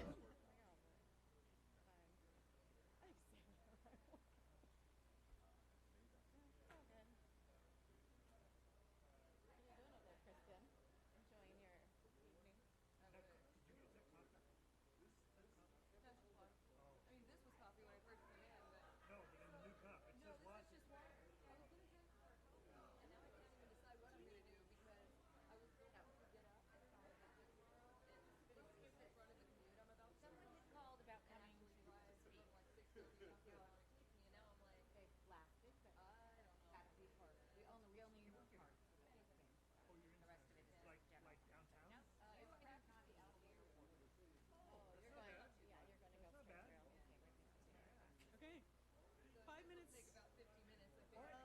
I think it'll be between 5 and 10, but I'll shoot for 5. Yeah, but there's going to be 40 minutes of questions. Okay, our 5-minute break is over. City Capitola is back in, our meeting is back in session. Hi, my name is Darcy Pruitt, and I wanted to thank you first for the opportunity to introduce both the Santa Cruz Mid-County Groundwater Agency and our draft groundwater sustainability plan. Well, thank you for waiting. I hope you don't mind. No, I've been through this before, so have? I Okay. completely understand. Okay, great. So I'm senior planner for the Santa Cruz Mid-County Groundwater Agency, and I was hired to write and coordinate the preparation of our draft groundwater sustainability plan.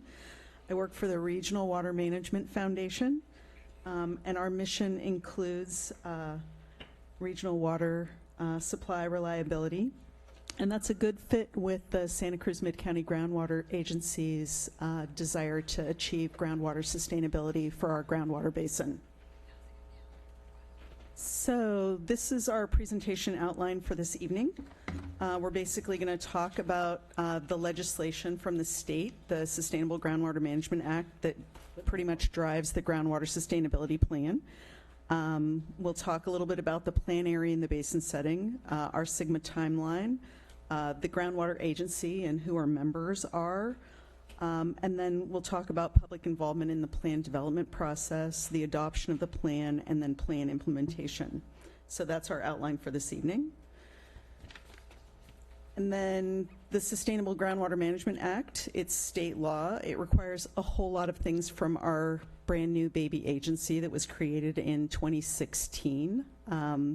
We had to create an agency. We had to develop a groundwater sustainability plan, and we need to submit that by 2020 to the state, and they want it at the beginning of 2020. So we're actually on target for that. We have the draft plan. It's on the street. It's currently in the public comment period, so that's why we're here tonight, for the opportunity for you to look at that. And I think it's important, other than what's here, it's to realize that the plan itself is not subject to CEQA, but all the projects that we might need to implement to fulfill our sustainability mission are required to comply with law, and that includes CEQA. So the plan doesn't have to comply with CEQA, not the way like your general plan has to comply with CEQA, but all of the projects that would implement the plan do have to comply with CEQA and any other law. So this is our basin, and you'll notice that it's a pretty big space. It's most of the Mid-County region, and it incorporates a little part of the city of Santa Cruz and all of the city of Capitola, which is one of the reasons that we're here. And then the 3 water districts, well, 2 water districts, and then the city of Santa Cruz Water Department, so Soquel Creek Water District, Central Water District, and then of course the county is also a member because they have both land use jurisdiction and water permitting, so they govern all the small water systems and private wells that are in the basin area as well. The things that are important to know about the basin, it's an important source of our fresh water supply. The basin population is about 92,000 people. Of those 92,000 people, 50,000 people are completely dependent upon groundwater. The basin is in critical overdraft. because of the seawater contaminations that's found in several places in our groundwater aquifers that we rely on for fresh water. The other thing that's important to know is that our basin water agencies that make up our groundwater agency have been collaborating for 50 years to both understand the basin, and for the last 20 years have been working on improving groundwater levels within the basin through basin management strategies. So we're in a lot better place than a lot of other communities that are going to have to comply with the Sustainable Groundwater Management Act. And groundwater elevations have continued to improve, especially in the past decade. So this is our SIGMA timeline. So SIGMA, of course, because there aren't enough acronyms in government, stands for the Sustainable Groundwater Management Act. And pretty much the Sustainable Groundwater Management Act was passed in 2015. We did a basin modification to get the boundaries right for our basin to make sure that we basically cover all of the areas where we get our water from and all of the communities that use our water. Then we formed the agency in 2016. We've been working for the last 3 or so years to develop our plan. We've done a significant community outreach. And one of the things that's interesting about the Sustainable Groundwater Management Act, not only does it require you to create a plan, but it requires very detailed public involvement in creating the plan. So we set up a groundwater sustainability plan advisory committee that met for 21 months. We had, 20 meetings, 4 orientations, 2 special deep outreaches for our model, which is pretty high-tech modeling to be able to actually figure out what's going on with the groundwater basin and project out into the future what is going to create sustainability. So our regional groundwater management agency is made up of the 4 agencies that I mentioned when we were looking at the map. The County of Santa Cruz has 2 seats on our board. The City of Santa Cruz has 2 seats on our board. Soquel Creek Water District has 2 seats, and so does Central Water District. The one thing that's really interesting about our board that's unique in Santa Cruz County versus anywhere else in the state is we also have 3 private well owners who sit on our board, because there's a lot of private wells in the basin, and we thought it was important that they be deeply involved in the process. We also need to work closely with not just the water agencies and our neighboring basins, but also with our land use agencies, which is why we're here this evening to talk with you. And this is what our GSP looks like in the organization: introduction, plan area and basin setting, sustainable management criteria, which is a bunch of state required categories that we need to look at.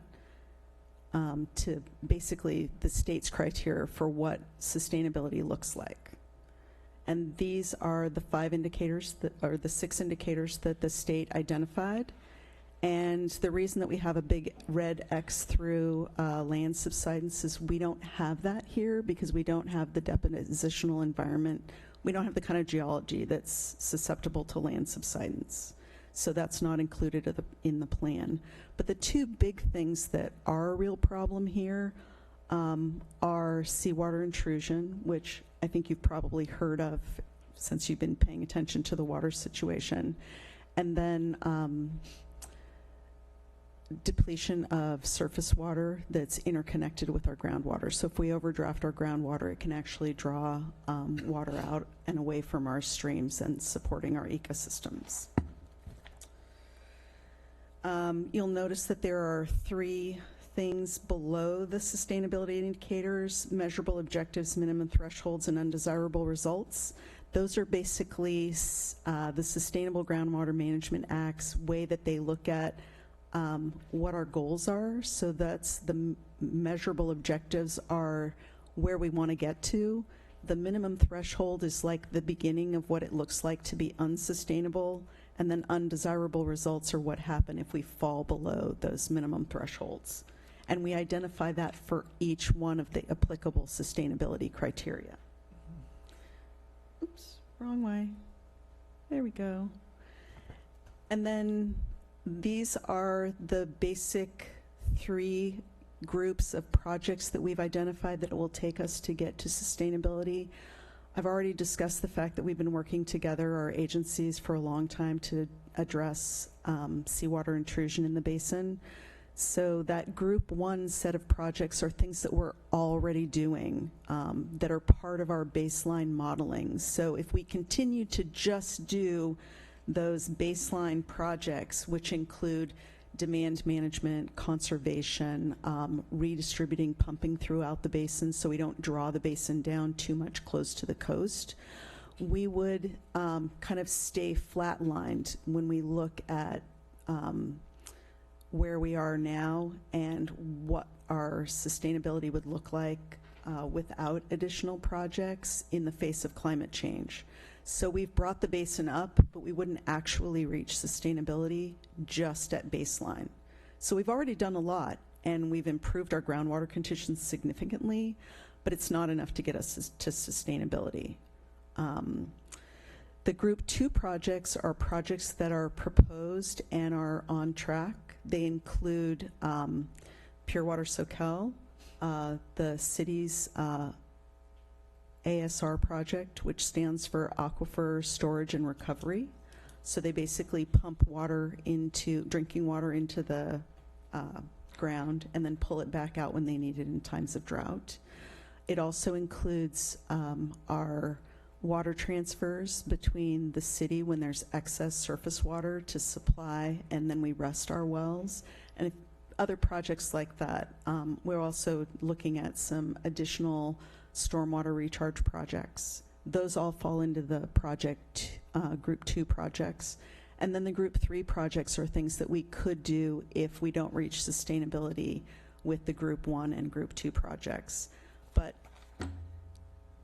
based on our modeling, it does look like we will get to sustainability. So this is the key dates. So we've had the comment period is open now, July 18th to September 19th.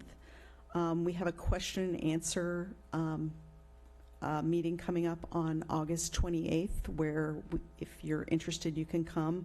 We also have the public comment hearing that's happening on September 19th at our board meeting. That's 7 to 9 at Simpkins Family Swim Center. One of the things that I think it's important for you to understand as a city, we've sent a letter to your city manager and your planning staff, as we're required to do, to let you know that we're required to offer consultations with cities and counties within our basin so that we can really discuss what your concerns are. But overall, we think that based on the work that we've done in the past with the Group 1 projects and the Group 2 projects that are proposed by our member agencies, there's no need for land use changes if we can continue to do the conservation and redistribution of pumping, and then also have additional projects to put more water back into the ground or leave it in the ground in the first place by doing water transfers.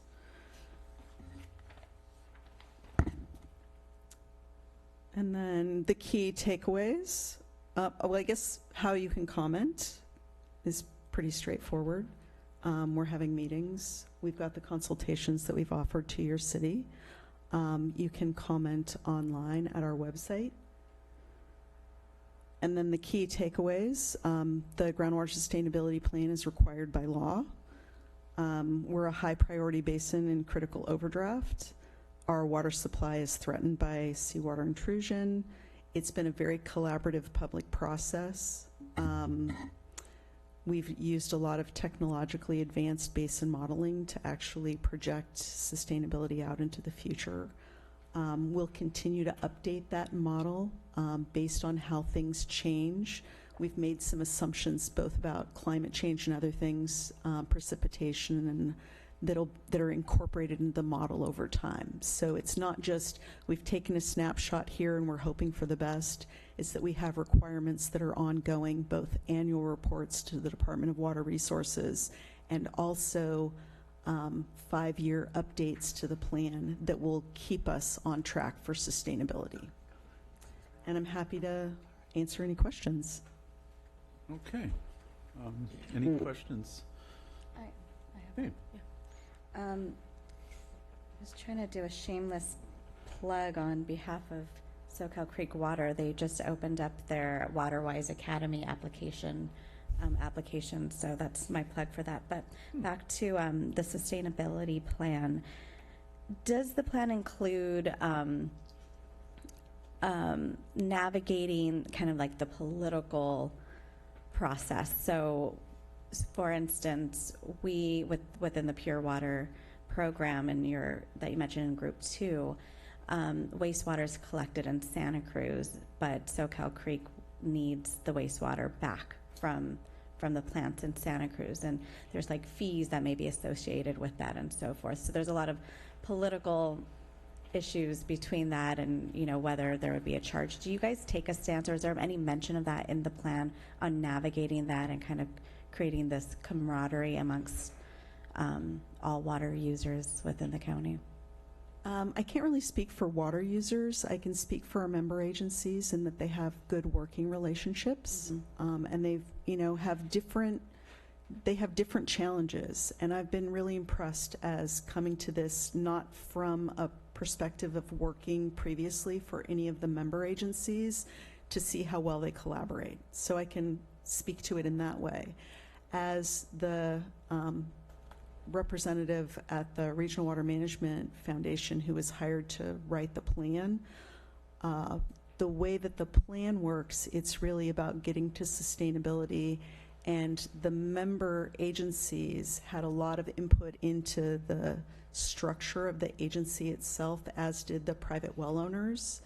And basically, the Sustainable Groundwater Management Act gives the agency the ability to take on a lot of powers, and the member agencies basically decided the regional agency should start out as a planning entity and working on a plan that basically guides development toward sustainability based on the things that the member agencies that have bigger staffs and a lot more engineering skill, basically evaluating their projects from a third-party perspective. With basically, we hired the model makers, we hired the scientists, we worked with those people to analyze what the member agencies were doing to see if it was feasible, you know, and everything else, and whether it would get us to a place of sustainability. So it's like we acted both as a planning agency, but as a scientific organization to double check our members, basically. So we don't really step into the fray in terms of the politics, and that's one of the beauties of like the Sustainable Groundwater Management Act not requiring the plan to pass CEQA, but it does require all the projects that would be developed under the plan to comply with all laws, including CEQA. So that's where, you know, the community gets to comment on the plan, and we have very high standards for, you know, our local goals for sustainability, which I'm not sure, I think our goals are very high, and I think that we can attain those goals. But I don't think if we were someplace else and hadn't had such good progress towards sustainability, we would have such high goals. We would probably be doing more of the bare minimum, and that just doesn't fly in Santa Cruz County, I don't think. You know, we care more about our environment. Great. But again, you know, the politics really hits where the projects are going to be approved. Right. Thank you. Sam. Okay, thank you, Mayor. I guess I just wanted to follow up on your the question about the Pure Water SoCal. And this plan's jurisdiction over that, or will this planning group have the ability to control that project? No, we have no ability to control our member agencies' projects. We are a planning agency, not a development agency.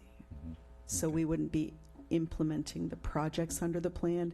We'd just be assessing them. Now, okay. Yeah, all right, great, thank you. So I have a few questions. So I went to the first meetings before the formation and then went to the first board meeting, the official one at Simpkins. And I remember some of the discussions leading up to that day, the private well owners, and you have 3 representatives, which is great. They felt very concerned about losing control over their wells. And how has that issue progressed, and the issue of having meters on their wells so the district could better understand the use and that whole issue? Is this something you could comment on? Yeah, I can tell you what we've done and what we've recommended. So basically, and this is a little complicated, and I'll try and make it really simple. Thank you. Private wells fall into 2 categories under the law, under the Sustainable Groundwater Management Act. Anyone who pumps less than 2 acre-feet per year for domestic purposes is considered a de minimis user. And you can't, under the law, put you can't put a meter on those wells unless they agree to be metered.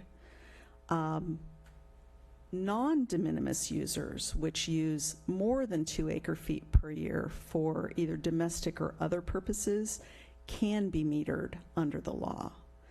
So, and everybody could be charged under the law, but what we decided, what the Groundwater Agency decided at the very beginning of the planning process, was that fees and costs under the plan would be related to impact on the basin. So as we discussed, the big issues in our basin are seawater intrusion and the dewatering of streams, let's call it that. And primarily we used our fancy basin model, all the science we've been doing, to see what the impacts were from those private wells that are inland, because that's where most of our private wells are. And when we shut them off in the model, basically said, okay, let's pretend they pump what they pump, and then let's see what happens to the basin if we pretend they're not pumping anything. And it turned out there was really no substantial change to the conditions of seawater intrusion at the coast. So basically, if you're not having an impact in the basin based on that original agreement at who pays for what depends on your impact on the basin, then there's no fee. So if the de minimis users aren't having any impact on the basin, then they're not going to be paying a fee, and that's what's in the plan. So if you read the plan in section 4 and 5, you'll realize, like, oh, we're not suggesting that we charge de minimis users at all. Now, the one place we are talking about gathering more data to decide if we need to charge private well owners is if they're pumping more than 2 acre-feet per year along sensitive stream corridors, Okay. or if they're pumping 5 acre-feet anywhere in the basin, or if they're pumping 2 or more acre-feet anywhere inside what we would consider the band that could lead to seawater intrusion. But that's something that for the first 5 years we're going to be collecting data to decide if there's a reason to think about charging some of those basin users who are private well owners who are having a potential impact. Once we see if they are having a potential impact, then we might kind of bring them into the fold and say, hey, look, we got to figure a way to either offset your usage or, you help pay for basin management. Okay. I'm known for asking lots of questions, and so I will not ask any more questions, but I would like to reach out to you or someone in your department to have some more discussion. You said confer, so I'd like to have that opportunity. Absolutely. Okay. Any questions from the audience on this particular issue? Yes. Come on up. Thank you very much. Thank you. My name is Becky Steinbrunner. I am a customer of a small water company that is adjacent to Soquel Creek Water District, and I am the person bringing the improper litigation against Soquel Creek Water District for what I think is a very defective environmental impact report and multiple violations of the California Environmental Quality Act law. That action has been filed in Santa Cruz County Superior Court, and it's case 19CV00181.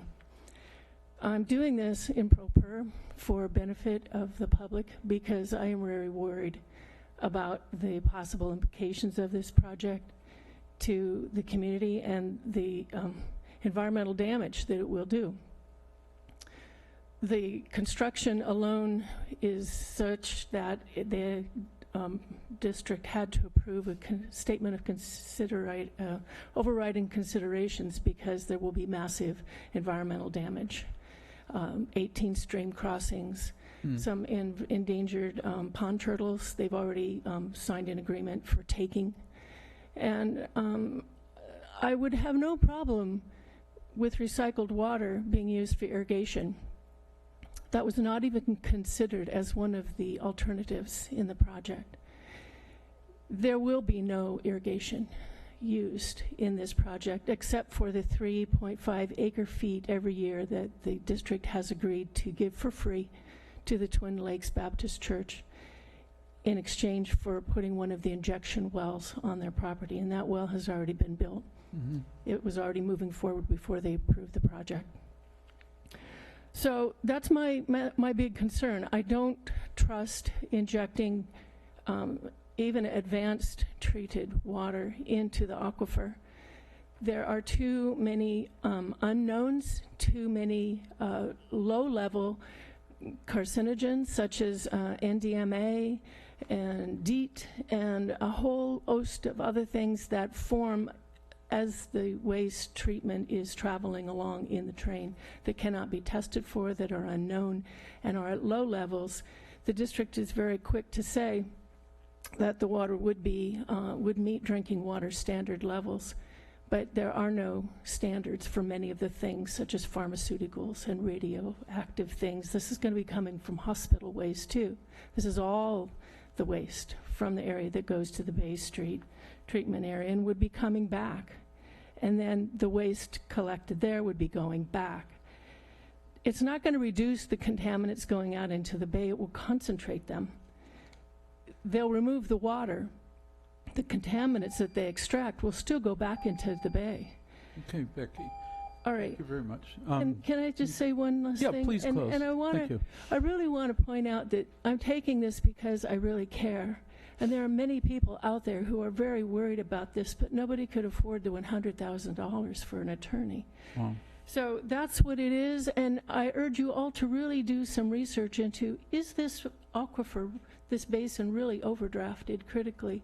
The state has said, they just kind of went with what the district said. Now, I just came from the Santa Margarita Groundwater Agency meeting tonight. They're not critically overdrafted. And yet, John Ricker stood up and said that in some areas, their groundwater levels have dropped 250 to 300 feet, and there has been Bean Creek going dry with fish die-offs. They're not critically overdrafted. Okay. And SoCal Creek was able to convince the state that they are. Becky. Thank you. Thank you very much. I'd love to talk with any of you if you want to Well, we've contact talked me. I'm multiple happy to times, do and that. you usually have well thought out comments, so I appreciate Thank you coming tonight. Thank you very much. I appreciate the extra time. Okay, thank you. Any other comments from those in the public? Okay, seeing none, I'll bring it back to City Council. Any comments here? Is it? I think we're just considering the report, and that's it. Okay, so let's move on to item C. Thank you. Thank you very much. Appreciate, and I'd love to I'll get your contact information later. I'll leave it. Okay, thank you very much. Consider contracts for planning consultant and economic consultants for, well, so what I'm saying, we already jumped to. Considering a resolution to subdivide City of Capitola Underground Utility District number 6. Well, you guys are really troopers. It just, okay. Thank you. Good evening, Mayor and council members. I'm here tonight to provide you some background information to consider a resolution to subdivide the existing City of Capitola Underground District 6. So a little bit of background here.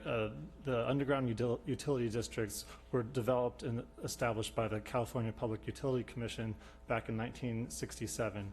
And the intent of this program was to establish a tariff that then required the utility providers to allocate funds to underground utilities in areas that provided the greatest community benefit. The city of Capitola developed and established our undergrounding district back in November of 2000. This map here shows the extents of that undergrounding district, starting at the intersection of Bay and Capitola, and then moving its way down Bay towards Monterey and down into the village, and then the other route down Capitola to just to the trestle. The next map's a little easier to see. So what we're planning to do tonight is to evaluate the ability for us to update our map, and really that's all that we're doing. The distinction between the old map and the new map is shown here. So we haven't changed the boundaries, we haven't changed the affected properties. All we've done is updated the way that these maps are drawn, so that in speaking with the utility companies, specifically PG&E and the other providers, the old map just, it doesn't work with their existing system. They need us to have a map that provides the limits based off the road right-of-way, not off of the property boundaries that were done previously. And it's just it's an update that's happened over time, and since we're 15 years, or now 19 years past since this was first developed, the update was needed. And so the initial resolution that was developed in 2000, we aren't changing the context of that. We're really just refining the districts that we have. So District A was broken into two sections, 6A and 6B, when it was first developed. And what we're proposing to do here is to divide in 6A into 6A1 and 6A2 and keep 6B as it is. What I'd like to also tell you about here is, and it's a little easier on this map, in speaking and working with PG&E in identifying what the undergrounding district would be, when it was first developed, they didn't look at the feasibility and costs associated with undergrounding that entire route through Capitola. And over time, there is money that gets added to the fund that we have to pursue an undergrounding project. And in working with PG&E, we've had to wait almost, it's been almost 20 years now for those funds to accrue. And the limits of what we could achieve with the existing funding was smaller than the full district itself. And so what we've decided in working with PG&E and then working with the guidelines for what the program is intended to do is to capture the area that provides the greatest benefit. And so for that purpose, that's District 6A1, which is just the intersection of Bay and Capitola. So to give you a little bit more background, because this predates many of you on council, the existing general plan, EIR identified the need to improve the level of service there at the intersection of Bay and Capitola. The enhancement options that were explored and have been looked at are signalizing that intersection or developing a roundabout.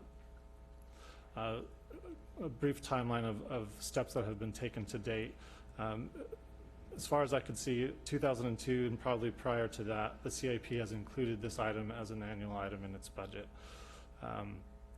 The utility conflict was identified somewhere between 2002 to 2012 when they realized that creating a roundabout there would require moving some of the utilities, and such as a result would require an undergrounding project. In 2012, council approved the resolution to apply for state funding to pay for the initial design of that roundabout. And in 2017, during one of the budget meetings, it was decided that because the undergrounding project the timeline was unknown for that, and the funding at the time PG&E wasn't comfortable with the amount of funds that we had to pursue a full undergrounding project, that we put it on hold And so that brings us closer to now. And the fall of 2017, we contracted an engineering services agreement to start advancing the necessary steps to meet the Rule 20A program that PG&E requires for undergrounding. And that included things such as survey and getting a full detailed look of all the utilities that are within the roadway and in the overhead areas. So the recent project progress is as a result of that effort starting in 2017, PG&E has begun preliminary engineering of the intersection of Bay and Capitola, and as a result of that, they developed what they call their kind of like a 30 or 50% design drawing that then went out to all the utility providers, and that's where their letters of intent went out in the May of this year.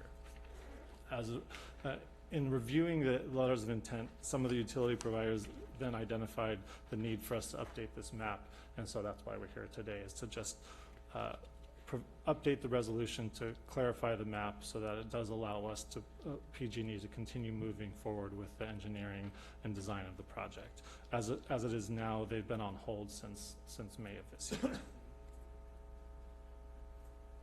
So considerations for adopting this resolution is that at this stage now, this map update is a critical path for the undergrounding project design to continue. As I said, PG&E has stopped all work on this until this resolution is passed. The undergrounding project at Bay has been in the works as a CIP project since at least the year 2000. And the intersection is an important gateway, and undergrounding of that would improve the visual aspects and also the community. It's an area that a lot of people walk, and it has a lot of visual. It's our entryway into the village, and so this is why we had initially identified this area as our undergrounding district. The undergrounding project is necessary for us to even move forward with a roundabout because of the orientation of those utilities. It wouldn't allow for a roundabout to be developed in that intersection. But in addition to that, we're not married to the idea that we have to have a roundabout here. The undergrounding work does not require us to then go forward with creating a roundabout. It would facilitate whatever ultimate design would be the decision of council for us to move forward with at that intersection of Bay and Capitola to improve that level of service. So the geometry could be changed more easily when you don't have your utilities overhead and poles in the way that would then require you to work around. Okay. So moving forward, and this is somewhat approximate because it's hard to know exactly the timeline for PG&E, but as they are now, if this resolution was adopted, they would then be able to reinitiate engineering design, which would, and speaking with them, allow them to get to final design towards the this fall, winter, spring time frame. They weren't going to commit to an actual date with that. From there, we would then plan to host community workshops to discuss the long-term intent of the project, and then based off of that, come back to council and get direction from you in order to determine what the next steps would be. A quick snapshot of what project funding and costs associated with this would be. Currently, we have about $2 million in the coffer from this tariff program. PG&E has evaluated the limits of the project and are very confident that that amount of funding will allow us to complete the full project, that there wouldn't be any cost overruns. They've had a lot of other projects have overruns, and they're confident that ours has sufficient funds within the limits of what we're looking at. And the additional costs that may be associated with the city are an increased number of lights. So those are about 3,000 per light, they've explained to us, and we have about 5 lights that we'd like to add more visibility to that intersection.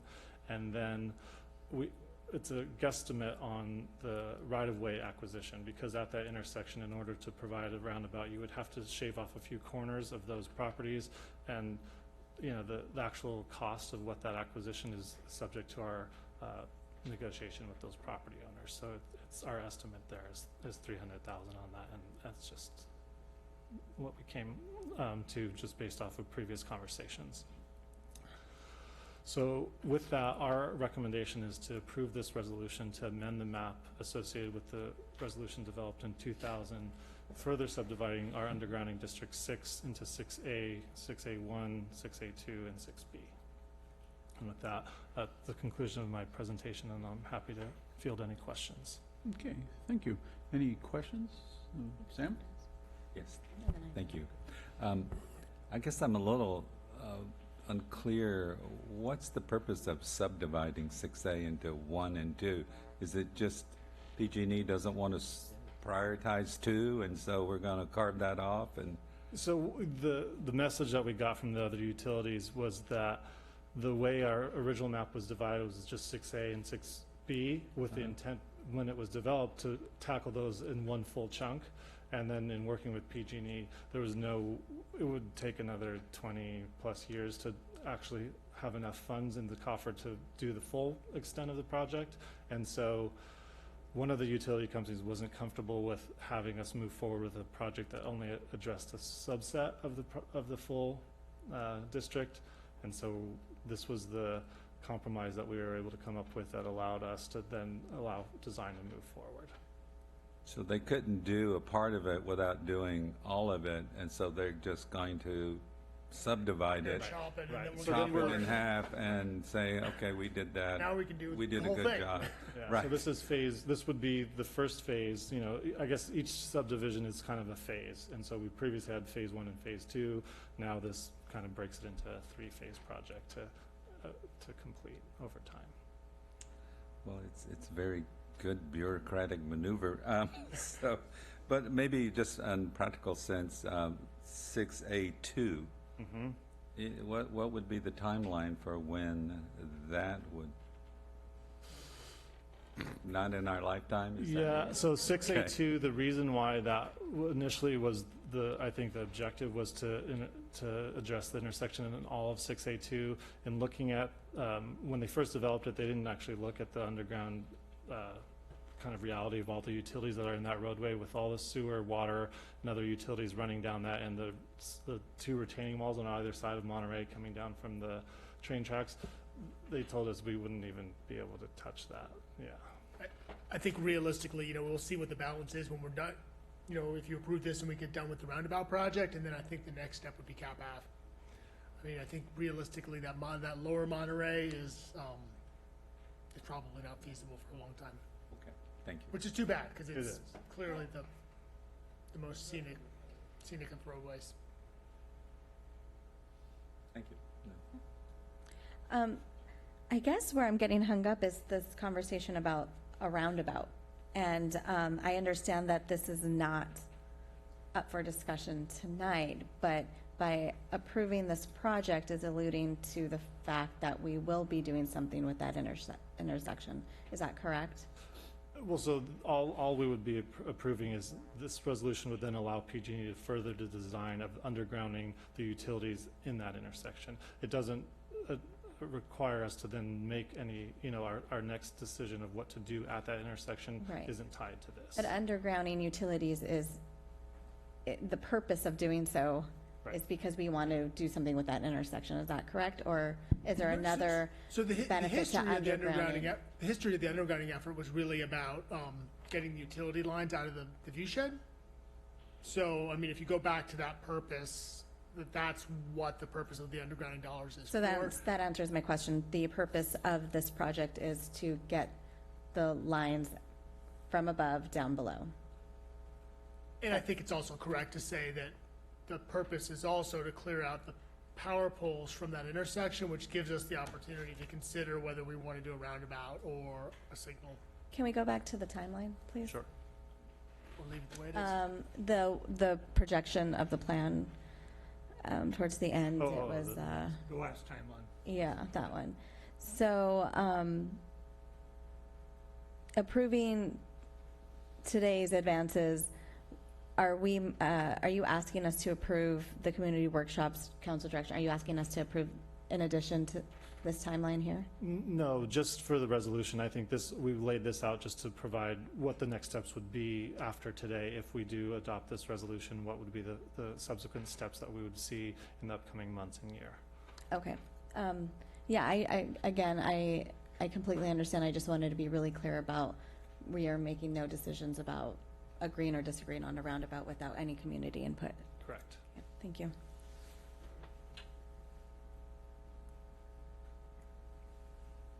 So some of our initial monies were from the air control district. Are we going to expect any more monies from them? So we haven't The applied for any 300,000 or additional anything? funding. No. So as far as for the undergrounding work itself, Well, I think that's covered, but the 2 million, you mentioned that. Right. But we have other incurred costs that are going to be a result of that. So I was just wondering if that could be possibly from the, maybe there's not a direct connection.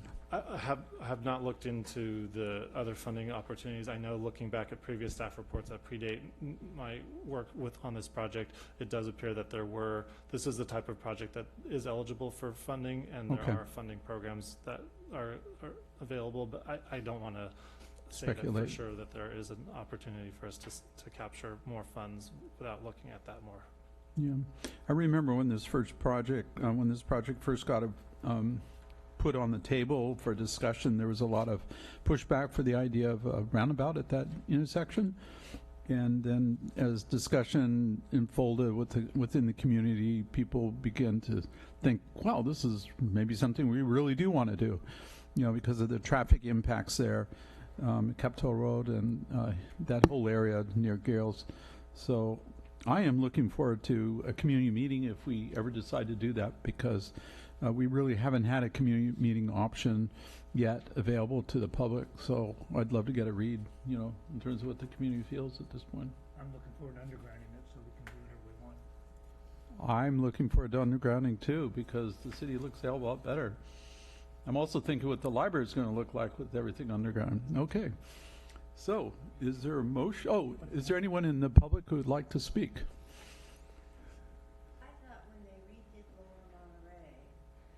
Lynn, come up to the microphone. Okay. Well, I heard her, but okay. Yeah, but yeah. But they won't on. They won't. Oh, that's right. We can't get you a recording. Sorry. I thought when they redid the sidewalks and the whole street on Lower Monterey that the Pacific undergrounded. They put in facilities for the lines. Oh, I know which side where the railing was put in and stuff like that. Is that what you're talking about? All the way down the street. They tore. Come here. They won't see you. They tore up the middle of the street, and we spend a lot of time because our driveway's there, and you couldn't get in and out. They. It was my understanding that they placed pipes under the ground to underground the utilities on Lower Monterey. So I don't know why you would say that it would be. Well, they wouldn't put utilities in the middle of the street. They weren't in the middle of the street. They were, I don't know enough to speak completely to that, but I do know that in my most recent interactions with representatives from PG&E, that their evaluation of that roadway is that there's the number of facilities in the roadway currently would just complicate it tremendously, and then all the properties that face Monterey actually get fed from above, and so they get fed from Depot Hill, up Depot Hill. from Depot Hill, and for them to truly underground, then those would all have to be serviced from that undergrounding trench, which would require. That's where they kind of got into the issue of how much that would really require. So I think the feasibility of it became much more costly than they initially thought. Thanks for that question. Okay, see no more comments. Bring it back to City Council for action. Motion to adopt staff resolution. Second. Okay, all those in favor? Aye. Aye. So passes. So let's move on to item E. Request staff report on City Clerk Friday. That's me. Yes. Thank you. It is nearly time once again for the League of Cities annual convention. It's a little later this year. It's in October, and it does not conflict with a council meeting. So as many of you who have funds and want to go can go. But of those of you who are planning to attend, we do need to select one to be the designated delegate who will vote, and then if we desire, and if there are others attending who would like to be alternates, we can also nominate up to 2 alternates. What? I have not spent all my money, but I may spend my money. I have a request of Jamie here, so. So it's really to get back to who is going and who is interested. Are you going? I am planning to go. But, I nominate Jacques as our voting delegate. What? I nominate Jacques for our voting delegate. If you're going to go. Second. Are you going to be there, Sam? No. No? None of the rest of us are going. That's you. Well, I'm That's the it? delegate and the alternate. Ask the public if they want to comment. Anyone in the public would like to keep me in Capitola, and, would anyone in the Capitola like to respond to this issue? Okay. Seeing none, bring it back to City Council for a motion. Got it. It's motioned. Okay, all those in favor? Aye. Okay, Have let's, a nice trip. yeah, thanks. Well, okay, no, that's right. Okay. Sam, second that? I miss, or was it? Kristen. yeah. Kristen. Kristen made the Kristen, motion. yeah. I second. You seconded Okay, it, okay. thank you. Okay. Item F, consider a contract, well, we're going to approve this if they, well, anyway. Item F, consider a contract with Burke, William, and Sorensen LLP for city attorney services. I have to read a required statement here. Before the City Council this evening, as part of agenda item 8F, is a recommendation to consider a contract with Burke, Williams, and Sorensen for city attorney services. Samantha Zutler, I hope that's correct. Zutler, thank you very much. I'm sorry. Will be the city attorney and reports directly to the City Council and is considered a local agency executive. The proposed contract with Burke, Williams, and Sorensen is an hourly contract with a rate of $260 an hour for general city attorney services and $285 an hour for special services. I request a staff report from the Assistant City Manager here. Larry? Mr. Mayor, members of the council. That's right, he's not here. All right, I'll take it over this evening. Just want to quickly summarize the process we went through to identify the new contract, proposed new contract with Burke Williams Sorensen. We issued a request for proposals for city attorney services earlier this summer. We received 8 proposals. A subcommittee of the council reviewed those proposals and reduced it down to 6 firms who interviewed with the full council in July. And at the end of that process, the council identified Burke Williams Sorensen as the finalist and directed me to negotiate a contract with Samantha. Burke Williams Sorensen is a full-service city attorney law firm with 10 offices throughout California, over 120 attorneys, and they serve as city attorney in more than 20 cities statewide. Samantha Zutler, as has been identified, is the proposed city attorney, with Nira Dowdy as the assistant city attorney. Ms. Zutler has been practicing municipal law for more than 14 years and currently serves as the city attorney in Healdsburg and the assistant city attorney in Tiburon. She is a graduate of the University of San Francisco Law School and the University of Redlands. The contract itself, as proposed, is a 5-year contract, includes annual evaluations. There is no travel cost to the city for up to 26 city meetings a year. And the recommendation this evening is to direct me to enter into a 5-year hourly rate contract with Burke Williams Sorensen and Samantha Zutler to provide city attorney services beginning September 1st, and I'm available if there are any questions. Thank you. Okay, any questions? Okay, any questions from the public? Bring it back to City Council for comments and a motion. Oh, I move we accept staff recommendation. I'll second. I'd just like to make a comment about our current city attorney, Reed. Hello, Reed. I just want to say thank you for all of your time and commitment to us for the last several years. You've done an exceptional job, and we truly appreciate everything you've done for us. Thank you. Same for me. Same for all of us. Yeah, same for all of us. Samantha, going to say any words? Are you going to say anything, Samantha? Only because you sat there, you listened to us for 3 hours. So. Yeah, really. Are you guys ready for my PowerPoint? Oh, really? I think any good city attorney knows that if you're past 10 p.m., you should just be brief. Thank you guys so much. I consider it a real honor to be a city attorney, and I'm happy to serve Capitola. Thank you very much. Thanks for enjoying this meeting. Okay. We've had public comments, and is there a motion? We already Have got a a motion motion in in a second. Oh, gosh, I'm really You tired. can end this meeting in a heartbeat. Okay, all those in favor? Aye. Meeting adjourned. Boy, oh boy.